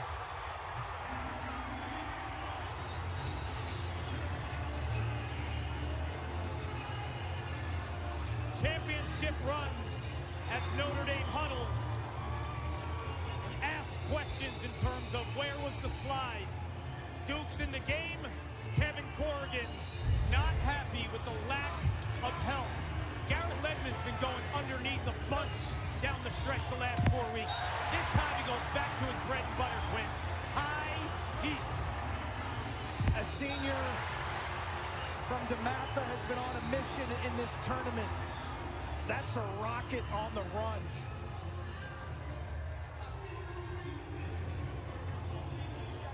You will see Ledman all summer long in the PLL. A 3rd-round pick of the Whipsnakes. You won't see those locks. Those will be donated to Locks of Love probably between now and next Saturday's games on ABC from Albany. Lynch and Naso, those 2 played at rival high schools. And here's Frizzoli. Frizzoli the other way, over the wing. O'Neal fakes the shot. There's the hammer. Save Entenmann. Comes back toward midfield. Big ground ball. Momentum on Duke's side. Popped into the air. Carpenter for Duke. Trail check fake. The 5-time All-American, the transfer from Yale. Nothing like it. Playoff ground balls. Memorial Day ground ball play. These fans can feel it. This thing is heated up quite a bit. Simmons, well-timed trail check to alter the shot. Kark all of a sudden in the first few minutes of this second half. This game has turned. There is a different feel. John Danowski was so calm when I spoke to him at half. You think that he'd be winning by 5. He knows this is a 60-minute game. But you got to watch Chris Kavanaugh after that last kind of scrum up by the midfield. field. He came up limping as well. Taylor had a chance. Carpenter gets hit. No flag. Now we get a flag. Trailing the play. Duke picks it up. Delayed penalty on Notre Dame. Free possession for the Blue Devils. Wilhelm urging his team to go, to push. Irish milling in retreat. Duke pressing downhill. Caputo bounces off McCann. Penalty coming on Notre Dame. Down 6-1 at halftime. Duke is open to the third quarter with 3 straight. Caputo plays it to the middle. Jaden Carey's shot not there. Picked up by Conlon, and Duke now gets the extra man.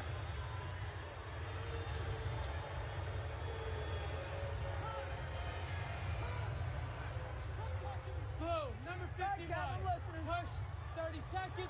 Reset to 60, please. Good things happen when you hustle on loose balls. You get there first. Helm, the push will come right there. We'll look at the diving save by the Kaiser William Helm. Taylor goes to his tornado twister. Helm leaves his feet. Now here's the penalty right here. Good job by Carpenter, scooping up the rebound. An obvious pushing violation by Notre Dame. As I said, they ride, they dig in and make your job tough as a clear. Duke was 1 for 24 shooting in that first half. 3 for 5 since halftime. McAdory to O'Neal. Hello! 4 unanswered to begin the second half for Duke. It's a 1-goal championship. I have the perfect angle. Standing on the Notre Dame bench, there is only one spot Brendan O'Neal can beat Liam Entenmann. Opposite pipe, hugging it. Absolute gas. Notre Dame doesn't flash out to him quick enough. He gets time, room, and look at the placement. Offside hip. Target hit. Think about a guy who's put in the time. Solitary practice in the backyard against the wall. Hours and hours shooting on the net. There's your payoff. O'Neal on the season now, 3 points away from the century mark.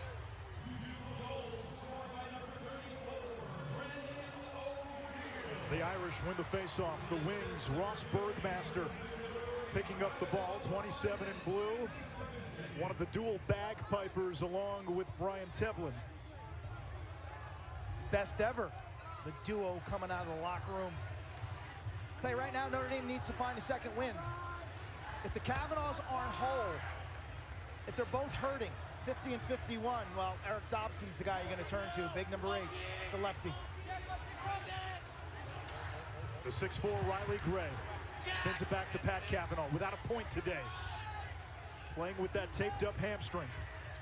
Chris Cavanaugh got 5 stitches over his right eye after the semifinal. Gray against Gray. Riley and Jack flag down. Pat Cavanaugh looking for the crease feed. Oh, wow. And more flags fly near the crease. Be careful. Be careful. We'll sort through the carnage.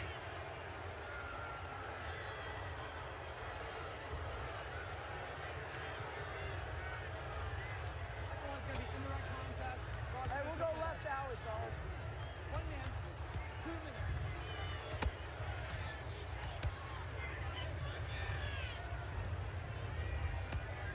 There are 2 fouls in the play, both against number 20 Duke. White, 20, slash, 1 minute. White, 20, illegal, cross check to the head, 1 minute, full time. He will serve the full time first, and then the slash. That's a potential cross check. That's a potential slash.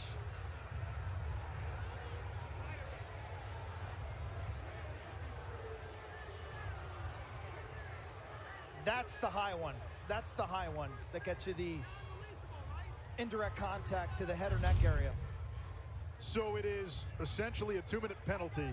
Now for the first minute, it's non-releasable. So Notre Dame can score as many goals as they want in that first minute, and Jack Gray has to stay in the sin bin.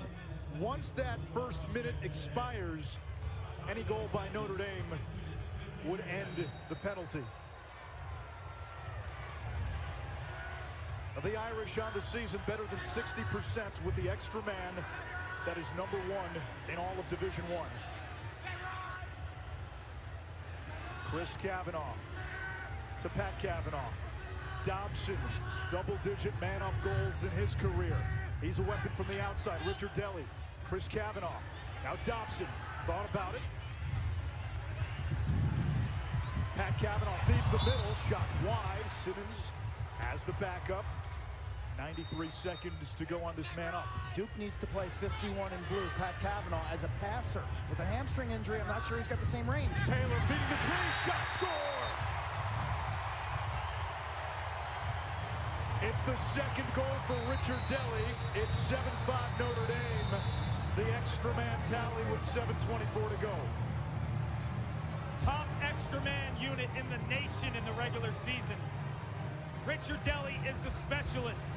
They play the crease cue to perfection. It's all about execution. Watch him sit down in the middle of this zone defense. And one touch it left-handed. He finds the seam, he finds the bubble, and that stops the bleeding for Notre Dame.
Notre Dame had a 6-1 lead at halftime. Duke opened the third quarter on a 4-0 run. Started with some early offense. Attacked this Notre Dame defense before they're set up with their matchups. And then they use the picking game. Dyson Williams capitalizes when Chris Fake loses his feet. Garrett Ledman, their midfielder, their senior, has been on a mission trying to carry this team to another gold championship. He gets involved. And then hammer time from Brendan O'Neill on the extra man. And now a critical face-off. Notre Dame faces off with a man advantage. It's 3 versus 2 at the face-off X. Lynch gets it to his wing, Donovan. And Notre Dame still has 15 seconds here before the penalty becomes releasable.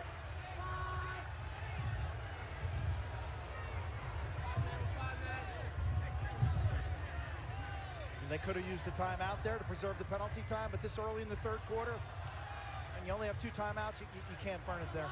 So now into the releasable portion of the penalty on Jack Ray. Notre Dame already with a goal on this extra man.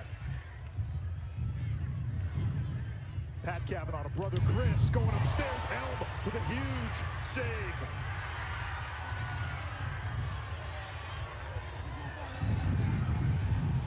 Now Duke will try to kill off these final 30 seconds and get back to even strength.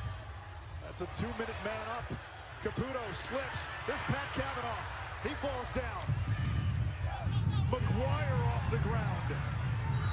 And Duke did not get it across midfield before that shot clock hit 60. It goes back to Notre Dame. But did Notre Dame possess the ball? They're going to say no. That's going to be the question. Who's that possession?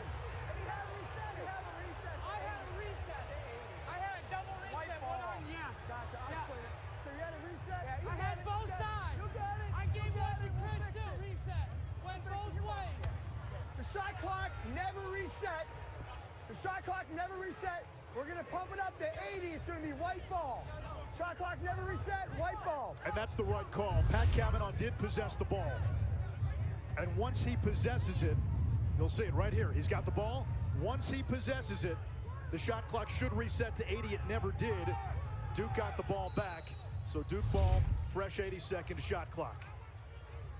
Love the communication by the 3 officials, getting together, talking it over, getting it right. Making sure you get it right. Communicating. Charles Balsamo, we found out yesterday, he's okay with going by Charlie. His grandma, however, prefers Charles. Grammy, we're hoping you're enjoying the show. Thanks for watching. I have an Italian grandmother. We call us by the right name, Anish. Pompadoured Paul.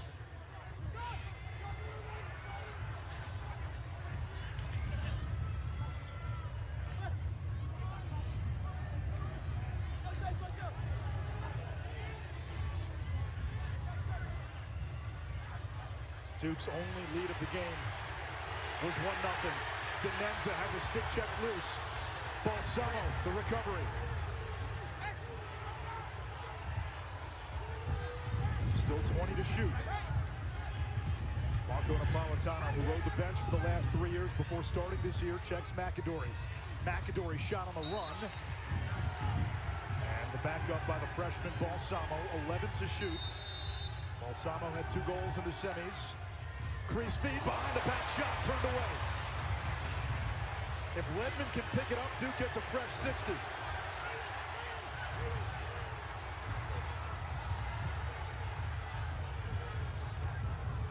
Duke recovers the ball. New shot clock, 10 saves now for Liam Entenmann. This is big here, Anish, because this Notre Dame defense now, in this game, both teams will start to tire defensively. And if you can stack possessions and resets, your percentage of scoring goes through the roof. And Quint, if Duke had recovered that rebound in the offensive half, shot clock resets to 60. They recovered it on the defensive half, so they get a full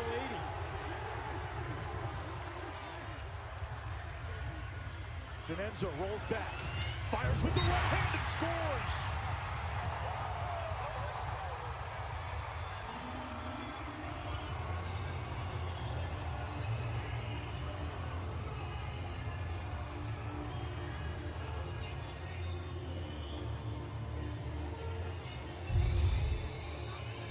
The tiniest degree off the stick, glances off the crossbar. You're living right, William Helm. You keep swinging. Aiden Denenza is a 30-point scorer from the midfield, and he's been steady all season long. And I love how he uses his right shoulder to escape with the roll, and then all the momentum to pound it past Entenmann, who has been terrific today but you just got to keep swinging if you're Duke.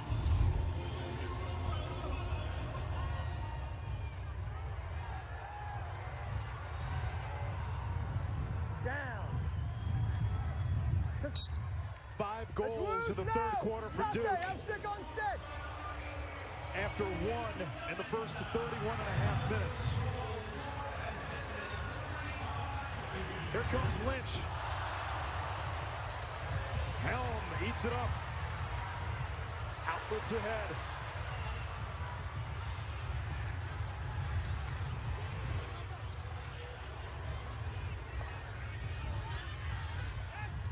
So much talk about Brennan O'Neill, obviously the alpha of this offense, but field level, I think the matchups with Andrew McAdor, I think speed-wise, I would try to get 2 and White in space. I don't think anyone can match his feet.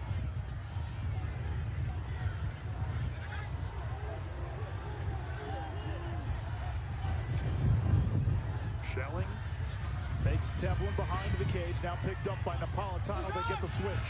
That was the plan, so McAdor goes to work on the short stick. Tevlin.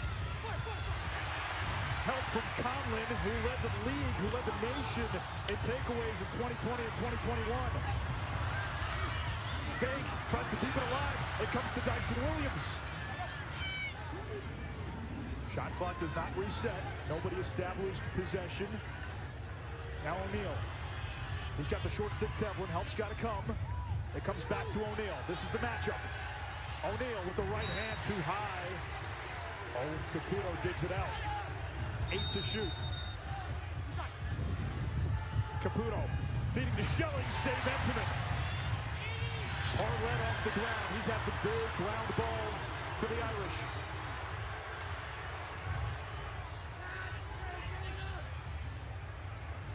Clock and score management is going to be huge now. 2 tired teams. Last 17 minutes of action here. Understand that your defense needs a bit of a breather.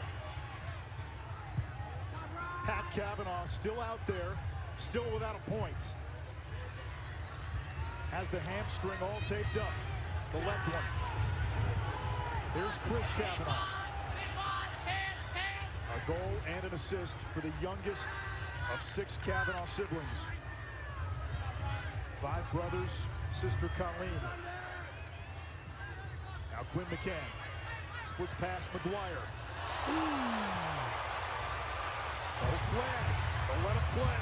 Carpenter had it, still does. Oh, what a play! And Tyler Carpenter gets it to Helm, so Duke can set up the clear. He was in an ambush. That was a big-time navigation with a long pole in traffic. A chance to tie for Duke. It has not been tied since it was 1-1.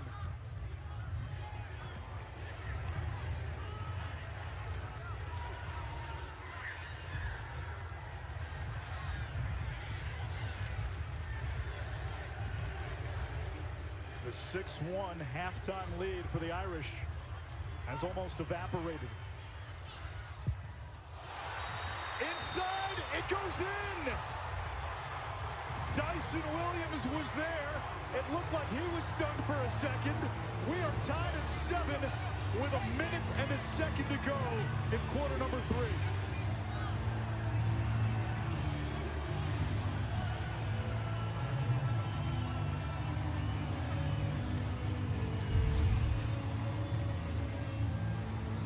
Look at that hit. Absolutely selling out. Perfect hit by Charlie O'Connor. And then the ground ball by Carpenter. He is a magician on the floor since he arrived in Durham, giving the team an opportunity to hit right here with an incredible through pass by Balsamo, Quinn. I don't think that ever made it through to Dyson Williams. It was deflected off a Notre Dame defender's head or stick. Look at Williams. He didn't shoot it, but he'll take it. He'll take it. The lefty from Ontario and the Hill Academy will take it. That's Gentlemen, the this second face-off time. big. We have Will Lynch right now as we take another look at this goal. Will Lynch is on the sideline. Doctors are looking at him. Looks like his jaw area, so Hagstrom's going to take this face, but it could be for more than Notre Dame wants to deal with. Hagstrom has been taking enough face-offs. It's not like he's a backup who doesn't get used much. And that last goal went off the stick of Ben Ramsey.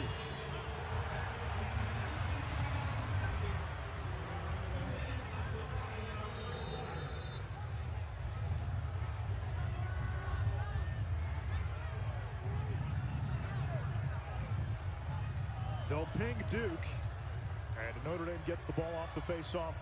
Final 40 seconds, quarter number 3. Duke scored 1 goal in the entire first half. A 6-1 run in the third to tie the game at 7. Crease, Tevlin! The bagpiper who scored the game winner in the semis puts Notre Dame back on top.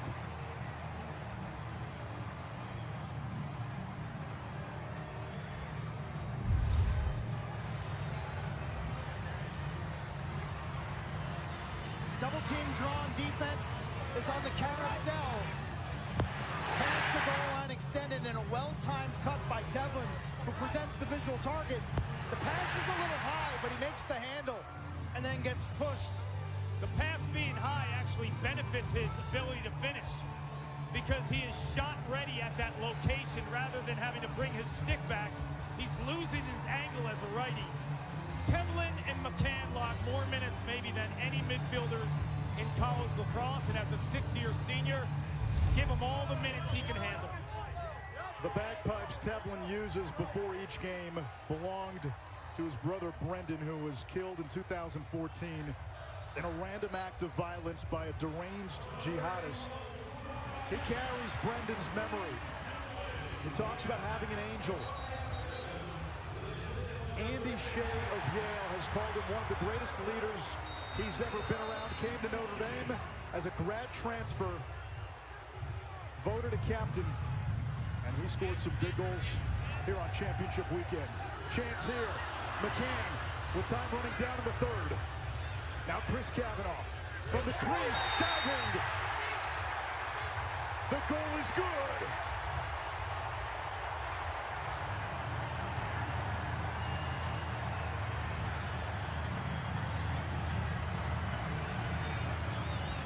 He understands clock management. He understands flight as well. So fired up, Chris Cavanaugh, as he pumps his fist to Irish Nation. This is athleticism, it's burst, increase awareness all in one. And this is a guy who's been absolutely clobbered the last 2 games.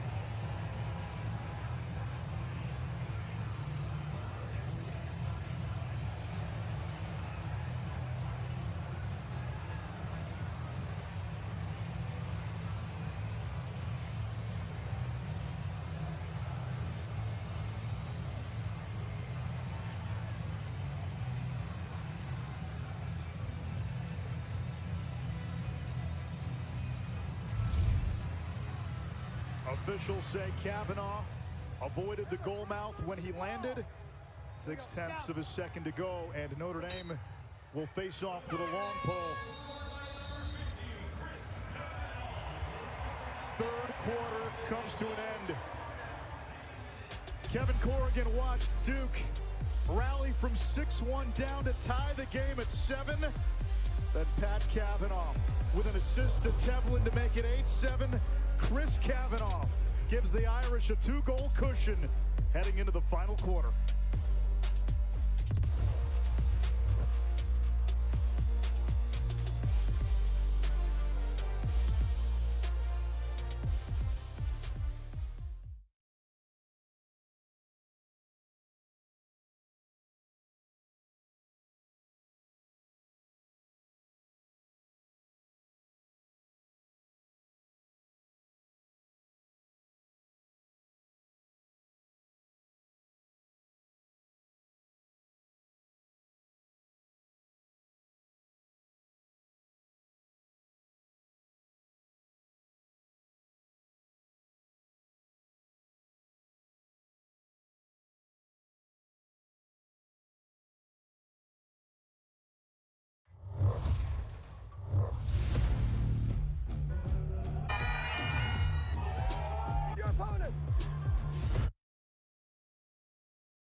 Your opponent.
Fourth quarter of this national championship game. Notre Dame led 6-1 at halftime. Duke drew even at 7-7 before the Irish scored the final 2 goals of the third quarter to make it 9-7. Those last 2 goals came in the last 30 seconds of the third quarter. And we go to quarter number 4 of this championship game.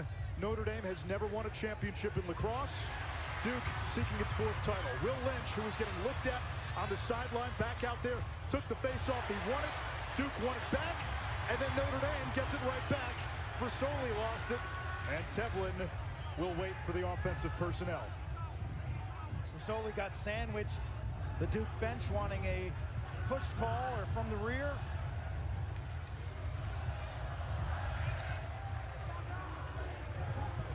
This Notre Dame team is being kept together with duct tape. Will Lynch hurting, obviously. Trainers and doctors working on his jaw.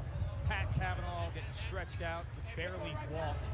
Chris Cavanaugh has been nicked up as well.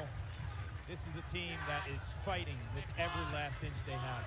Here is Pat Cavanaugh playing on a heavily taped left hamstring.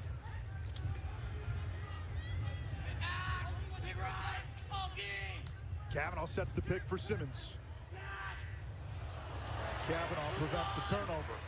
Against the short stick Gray, Pat Cavanaugh turns, missed the cage, out of bounds, Henry Bard. He was closest for Duke, and the Blue Devils back to work. Kark, what worked offensively for Duke in that third quarter? I thought dodges from up top. We saw Ledman, we saw Denenza. 2 things that are going to allow them to get back into this game, potentially tie or go ahead. Transition goals with their short stick defensive midfielders who are thoroughbreds, or midfield dodging. Ledman for Denenza. O'Neal tumbles. Hangs onto it, shoots, Entenmann with the stop. Rebound loose, O'Neal's got the rebound. Now McAdory, new 60. McAdory spins around, he stopped. Harris can't pick it up. It's loose, Notre Dame ball. Entenmann, Liam Entenmann. The hand-eye coordination at the last second. The save against O'Neal. It's the 3rd time Duke and Notre Dame have met in the championship game. 2010, Notre Dame had a 1-goal fourth quarter lead. Duke tied it, won in overtime on CJ Costabile's goal off the opening faceoff. That was Duke's first championship. Dobson on the run, shot blocked. In 2014, Duke had an 8-2 lead. They saw Notre Dame get to within 10-9. Jordan Wolf scored a goal late to give Duke its national title. It's third in 5 years. Dobson has it taken away. The Duke defense has played well in these settled sets all afternoon. Both teams really in settled sets and 6-on-6 have dictated with the defense. And so with that being said, Anish, who can find ways to score outside of the half-field sets, whether it's a face-off goal, an early offense substitution goal, a ground ball goal, a riding goal, or an extra man goal. You've got to be, I think the winner of this game in the fourth quarter will find other ways to score. Entenmann able to make the stop. 15 saves now for the ACC Goalie of the Year. And the Kelly Award winner, that goes to the best goalie nationally. Angle play to perfection like a hockey goalie, shutting it down, that near post. William Helm in the cage for Duke. 8 for 17 today after going 6 for 21 in the semifinals. Simmons, the Virginia transfer. He won 2 titles with the Cavs. Over to Dobson, left hand free, fires and scores!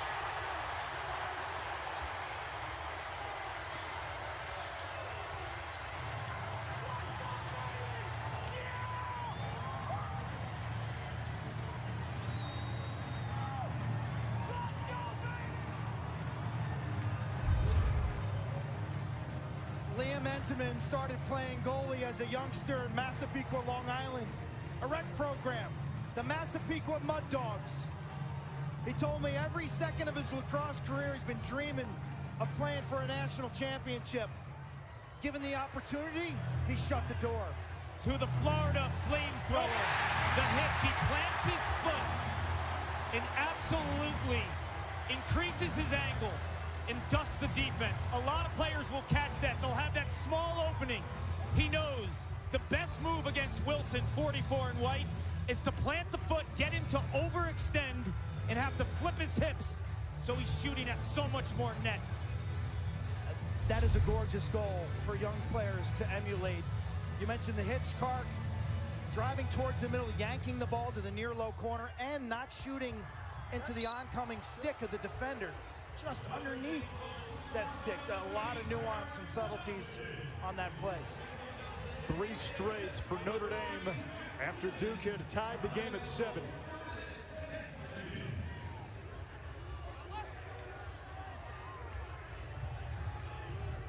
Notre Dame won the regular season matchup by 5 against Duke.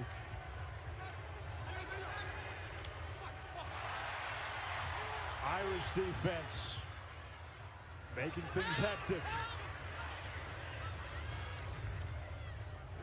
Balsamo.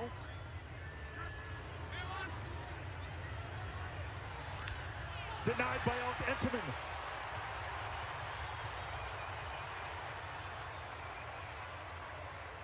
Gentlemen, Notre Dame is playing defense to perfection on the strong, one-handed, dominant players like Balsamo and O'Neal. They are daring them to go to their offhands. Coach Stanowski told me at half they needed to counter with their offhands, and Notre Dame continuously closing out their strong hand. 5 saves already in this quarter for Entenmann, 16 in the ball game. Gut feeling is the next goal in this game is gigantic. Simmons has had a big postseason. 5 goals in the last 2 games.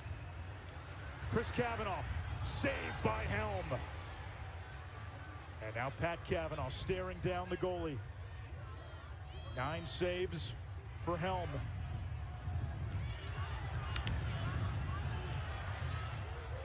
Duke's got to get it across midfield before the shot clock gets to 60, and they do.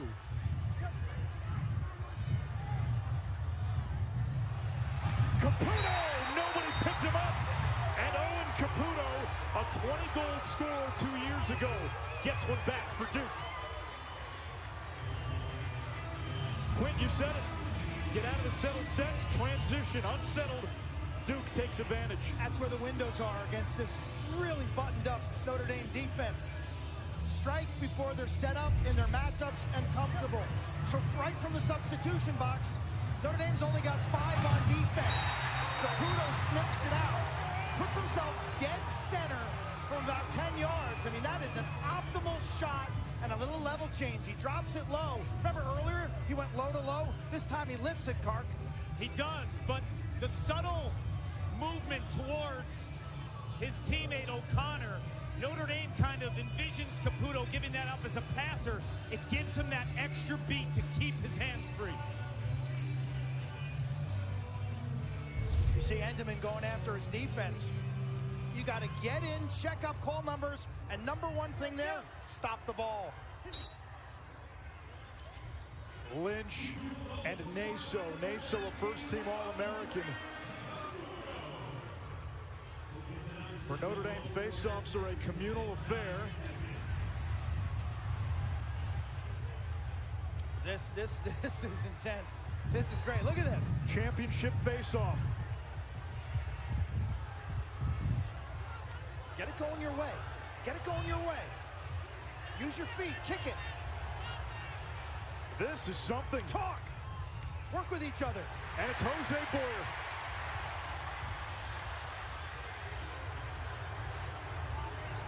City of brotherly love, the Kavanaughs.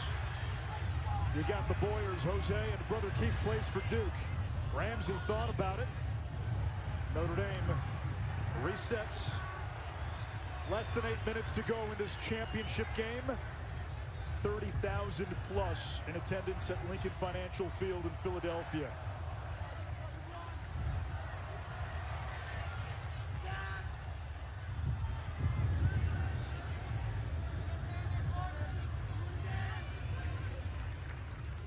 Riley Gray gets free. Comes to Chris Kavanaugh. No shot clock reset. You need a shot on goal for that to happen. You know, when you watch this team operate throughout the season, there's so much Pat Kavanaugh and Chris Kavanaugh behind the cage. Those guys are nicked up. The biggest issue now, though, is if you put the ball up top too much, a turnover will create transition for Duke. So you lose a little bit with the help of the Kavanaughs not having the ball behind all the time. A crease violation on Notre Dame.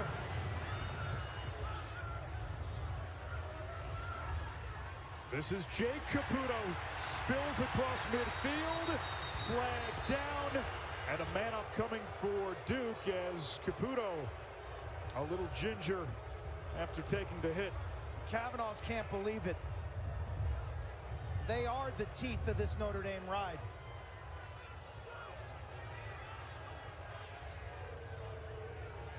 Move, 5-0, hold, 30 seconds. It's on Chris Kavanaugh. Quint, you and I did the quarterfinal game when Notre Dame beat Johns Hopkins. Maybe foreshadowing. Hopkins took Pat Kavanaugh away in that game, and for Notre Dame, that was one where they had to win with the other guys on the field. The Kavanaughs were not factors the way they've been in other games this season. Yeah, you have to be impressed with this Notre Dame team who, other than a Maryland overtime win, pretty much didn't play a 60-minute game during the regular season. But in the tournament, they've been tested, and they've shown a competitive excellence, a resolve, so to speak, Anish, that, yeah, bumps in the road, so what? Back left! Duke now with the extra man, a chance to pull to within one. Back left, back left! Shot on the inside, save Enteman. Oh, mark that baby down. That's point-blank range. Look at Tevlin making sure it doesn't cross the goal line.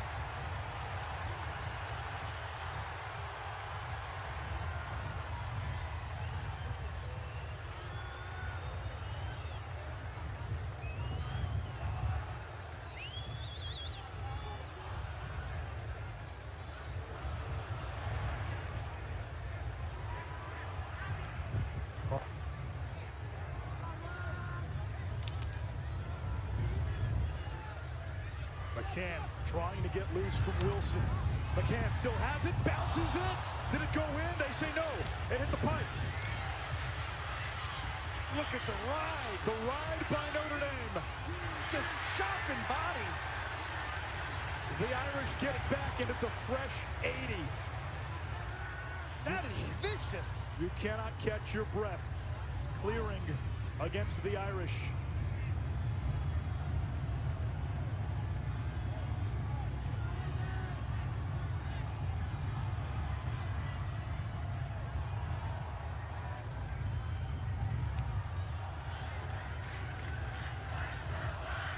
Simmons against Gray.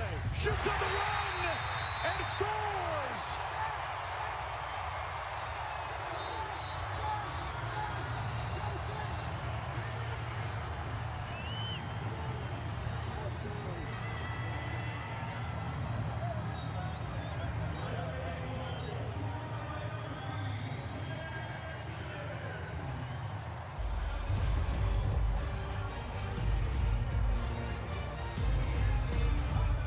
Unbelievable desperation save by Liam Entenmann. The rebound. Irish Nation feels it. Simmons with the bottom corner. Playing for a coach in a program searching their first.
Game 2 coming up next. They had a great crowd for Game 1. 30,000 plus in Philadelphia today. Will Kevin Corrigan get to hoist that championship trophy for the first time? 35 years at the helm at Notre Dame. The Irish 5 minutes and 6 seconds away. For Duke, they had a 4-goal run in the span of about 4 minutes to begin the third quarter. Do they have one more answer? Brennan O'Neill, a star among stars in 2 games against Notre Dame this season, 2 for 13 shooting. Both goals have been man-up goals. He has not scored in a 6-on-6 against Notre Dame this season. Will Lynch wins the face-off, and now possessions and time become as important as goals. How many more touches will the Duke offense get with under 4:45 to go? In the semifinals, late in the game, Notre Dame was able to win clutch faceoffs against one of the best faceoff men ever in P.D. Lasala. They've won 13 out of 21 today against Duke. The Blue Devils tried out Jake Naso, an All-American. Simmons too high. Pat Cavanaugh is there. 42 seconds to shoot, 4:24 to go in regulation. Empty net, empty net. And double Duke's team. pressing out, down 3. Notre Dame realizes that, calls a timeout.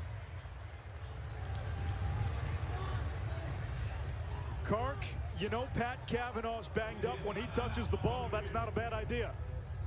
It's not, and it isn't the worst idea.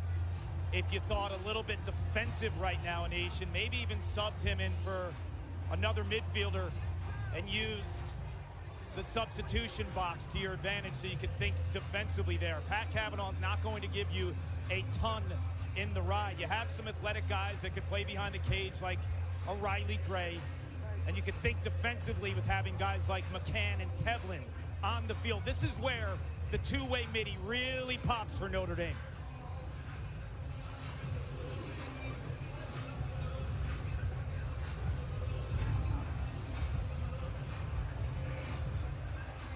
Liam Entenmann today, 17 saves for the Irish.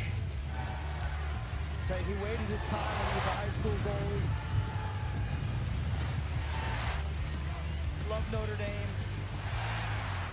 And he's gotten better and better every year. Where he's really improved, you see today, is his ability to go pipe to pipe. He's got that wide base. And in the past, the book on Liam was if you can get him moving, he'll give you some cracks. Well, he's really improved his mobility, his balance, and his ability to shift pipe to pipe. And today he has been a brick wall.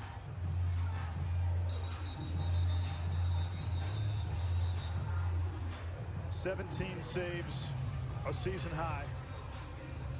He and the two Kavanaugh brothers, a long shared history going back to Pee Wee hockey. They played together on Long Island. We remind you, NCAA championship coverage continues with the 2023 Women's College World Series. It all starts Thursday at noon on ESPN. NCAA.com, your home for more information. Duke looks like they're going to stay with the double team. Empty net. It'll be Jack Simmons who initiates.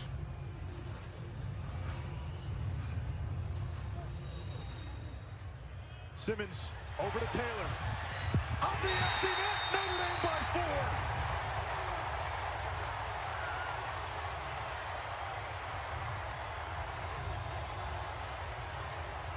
Kevin Corrigan, Irish head coach, does a wonderful job.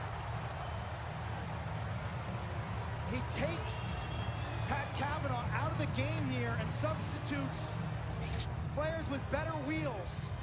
The goalie's going to take the slowest guy. Helm matches up with Taylor. Watch Taylor roll off of him and take this as an over-the-shoulder pass. And there's no double team there. That is done to perfection. Taylor curls, catches, his eyes are up, and he beats him topside.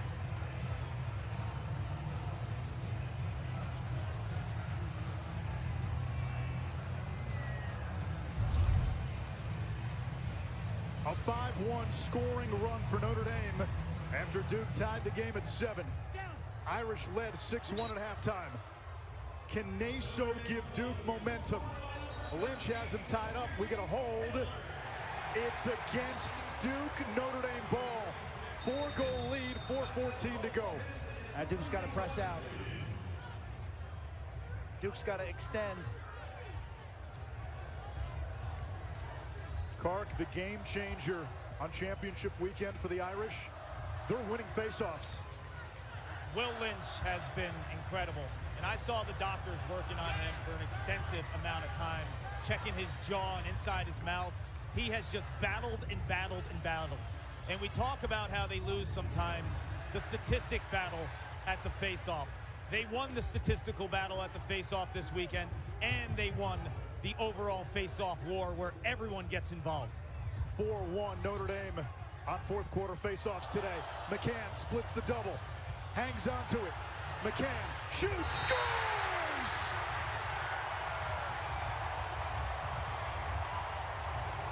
They can see the light.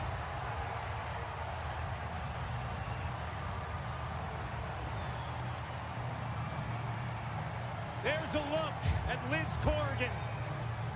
She's been through every battle for 35 years with her husband at the helm. And I mentioned earlier, you keep the two-way middies on the field because if you lose the ball, you have defenders in Tevlin and McCann. And this is sweet music for Irish Nation. McCann never gets tired. A team that has dealt with heartbreak, frustration, failure, and fear, and they're moments away from the biggest finish. A year ago, this team felt like it had a chance to get to championship weekend. They never got the chance. Left out of the NCAA tournament. They taped up last year's bracket in every player's locker room. From the embers of those frustration, they forged the fire of this season. They went scorched earth on most teams. Highest scoring margin in college lacrosse. Top 5 scoring offense, scoring defense. They've got the ball now with 3:08. That green light at the end of Gatsby's deck has never looked brighter. Duke in a 10-man ride, goalie out of the cage. Notre Dame on the cusp of their first championship. Conlon downfield, missed the cage. That's a shot, and Notre Dame has the backup. Helm now retreats into net. And the Irish will milk the precious seconds.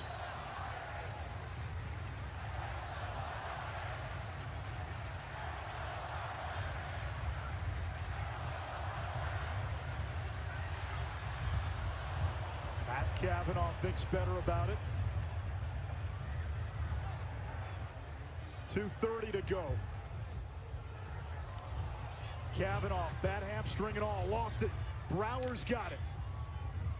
Duke's got to strike quickly. McGuire.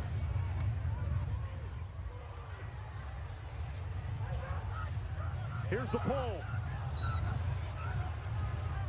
Duke's got it.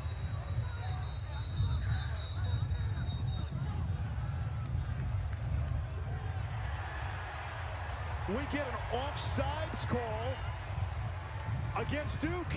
It goes to Notre Dame. You think of all the great players who have come through South Bend over the years for Kevin Corrigan. All season, and especially all week. As Tevlin puts one on cage. Kevin took the program over in 1988. They went from club to varsity in 81. His arrival ratcheted up things. First championship weekend was in 2001. They weren't even fully funded at the time, and they didn't have the full 12.6 scholarships. It's been a gradual build. All along, they've done an amazing job placing their athletes in the working world. They never had the gold trophy to show them on the recruiting trip, but that's about to change. A timeout by Kevin Corrigan. 1:32 to go.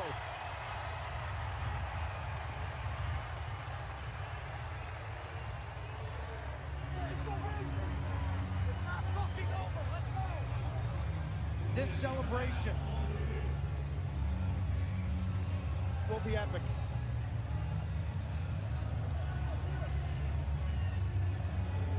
When we've talked to the players this season, especially the Cavanaughs, Kark, getting to Philadelphia was never just the goal. It was part of the goal. It was championship or bust for the Cavanaughs and for this team after what happened last May.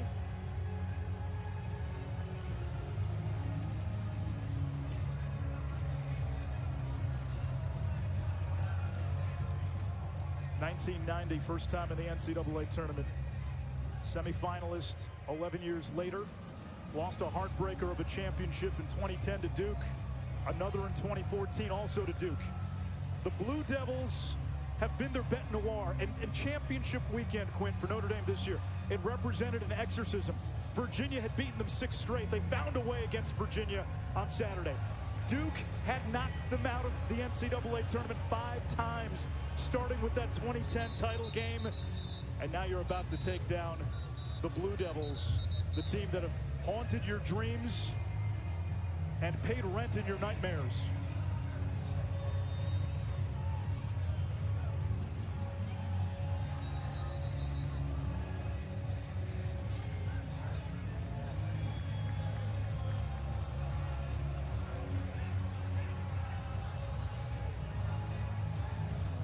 Kavanaugh family.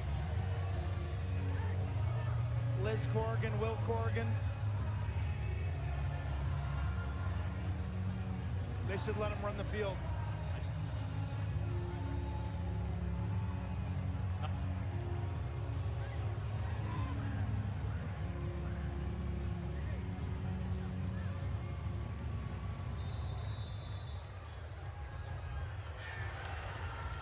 Duke will press out on Tevlin. His pass knocked down. It's picked up by Ramsey. He's forced out of bounds. It comes back to Duke, 1:22 to go.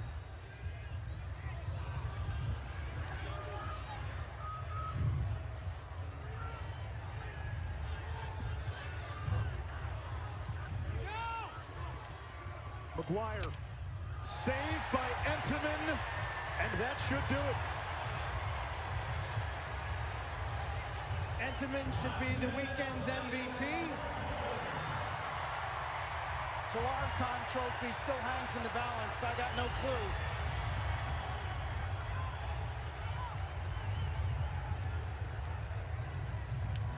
This program has journeyed long, searching for their El Dorado, their city of gold.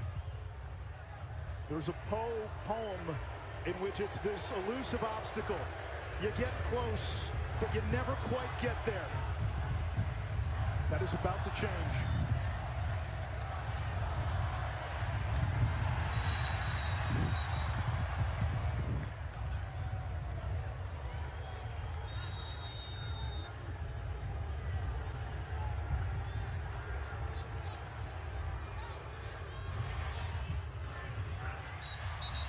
Jake Caputo, perhaps one final tally for Duke.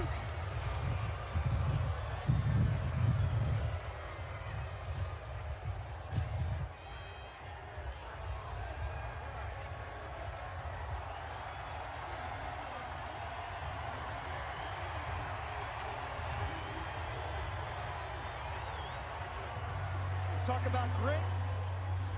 You talk about the Kavanaughs. You talk about grit. You're talking about Kevin Corrigan.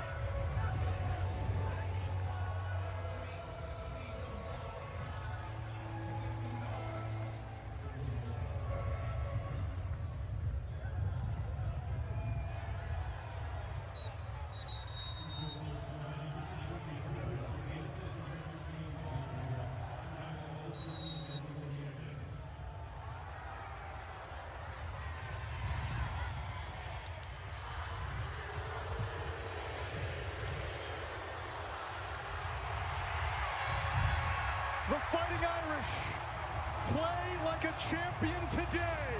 Notre Dame with its first title in men's lacrosse.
Paul Carcaterra with a first-time national champion head coach.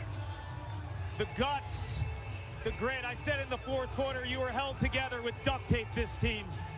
What was the difference? How'd you get the win? You know what? Our guys just made enough plays, Paul, and it was really one of those days. I'm not sure how great. I'm not sure I want to watch the film of this one, other than maybe the defense from the first half. But you wait your whole career to see this right here. You'll want to watch the tape on your goalie, Liam Entenmann. What makes him tick? you know, he's been so calm, and so it's really funny because he's a nervous kind of guy a lot of times. And this whole month, he's been so calm and so ready, and he's played so just out off the hook, right? He's been awesome.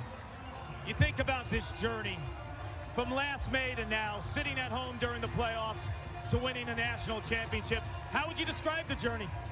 It's been fantastic. Like I've said all along, this group has been so much fun to work with, so easy to work with. I've loved every minute of it. I really have. For you, when you think of it, 35 years, the players, the coaches. It's not about 35 years. It's about this right here. It's about these guys. It's about these guys. I'm not going to answer I know. that question. You don't know what I'm going to ask you. I'm asking you a simple question. All right. 35 years, you're a national champion. How does that taste? That tastes great because I love seeing these guys celebrating themselves on this field. It couldn't be better. Congratulations. Thank you very much. No coach has won more games in Division I at one school than Kevin Corrigan. The journey is complete. Champions at last. That's a great shot for the Kavanaughs to hand their coach that trophy. Alums, you ask them about Coach Corrigan, they would go to war for him. That's all they talk about. Yeah, they've come up short until this year, but they love that man. They leave South Bend as men, and this team able to give that coach the gold trophy. Today's player of the game brought to you by Capital One. This was an easy one. Liam Entenmann, a season-high 18 saves. Best goalie in the country in Division I this season. He shined. He sparkled on championship weekend. Big saves today. Down 2 late against Virginia in the semis. Griffin Schutz coming down the alley, makes a save, giving Notre Dame that glimmer of hope. They come back and win. And for Kevin Corrigan, finally the ultimate success in a game he has devoted his whole life to.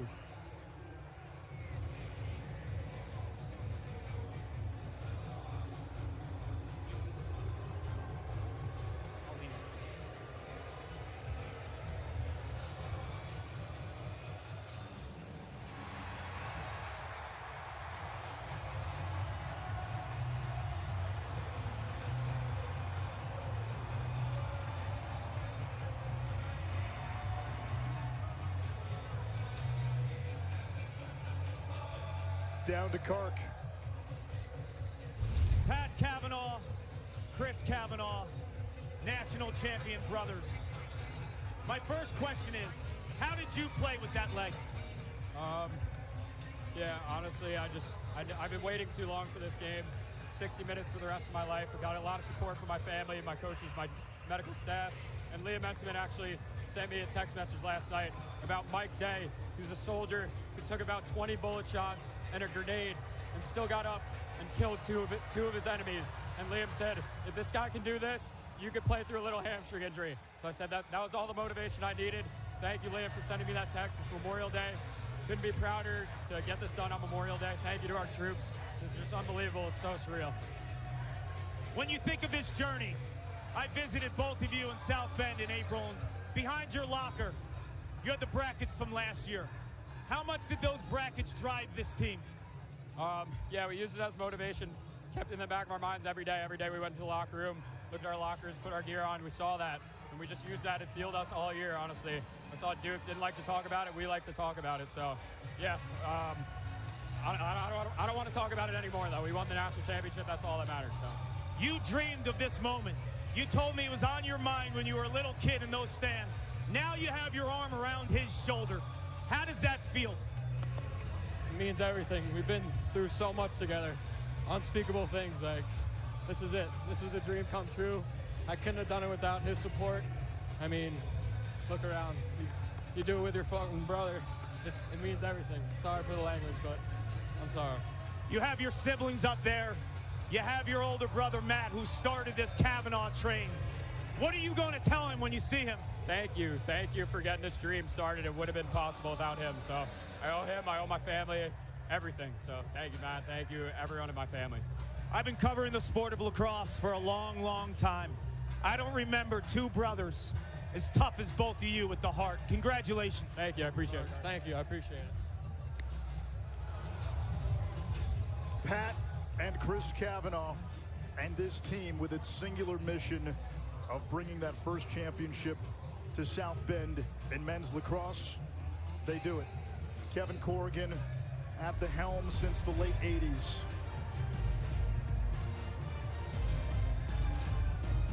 The Notre Dame Fighting Irish, champions at last. In men's lacrosse, they reach that unreachable star.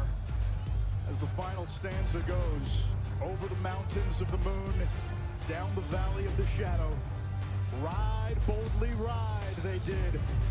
And today, they have found their El Dorado. Notre Dame, your national championship in 2023. For Paul Carcaterra, for Quint Keshnick, for our entire crew, thank you for watching. I'm Anish Shroff.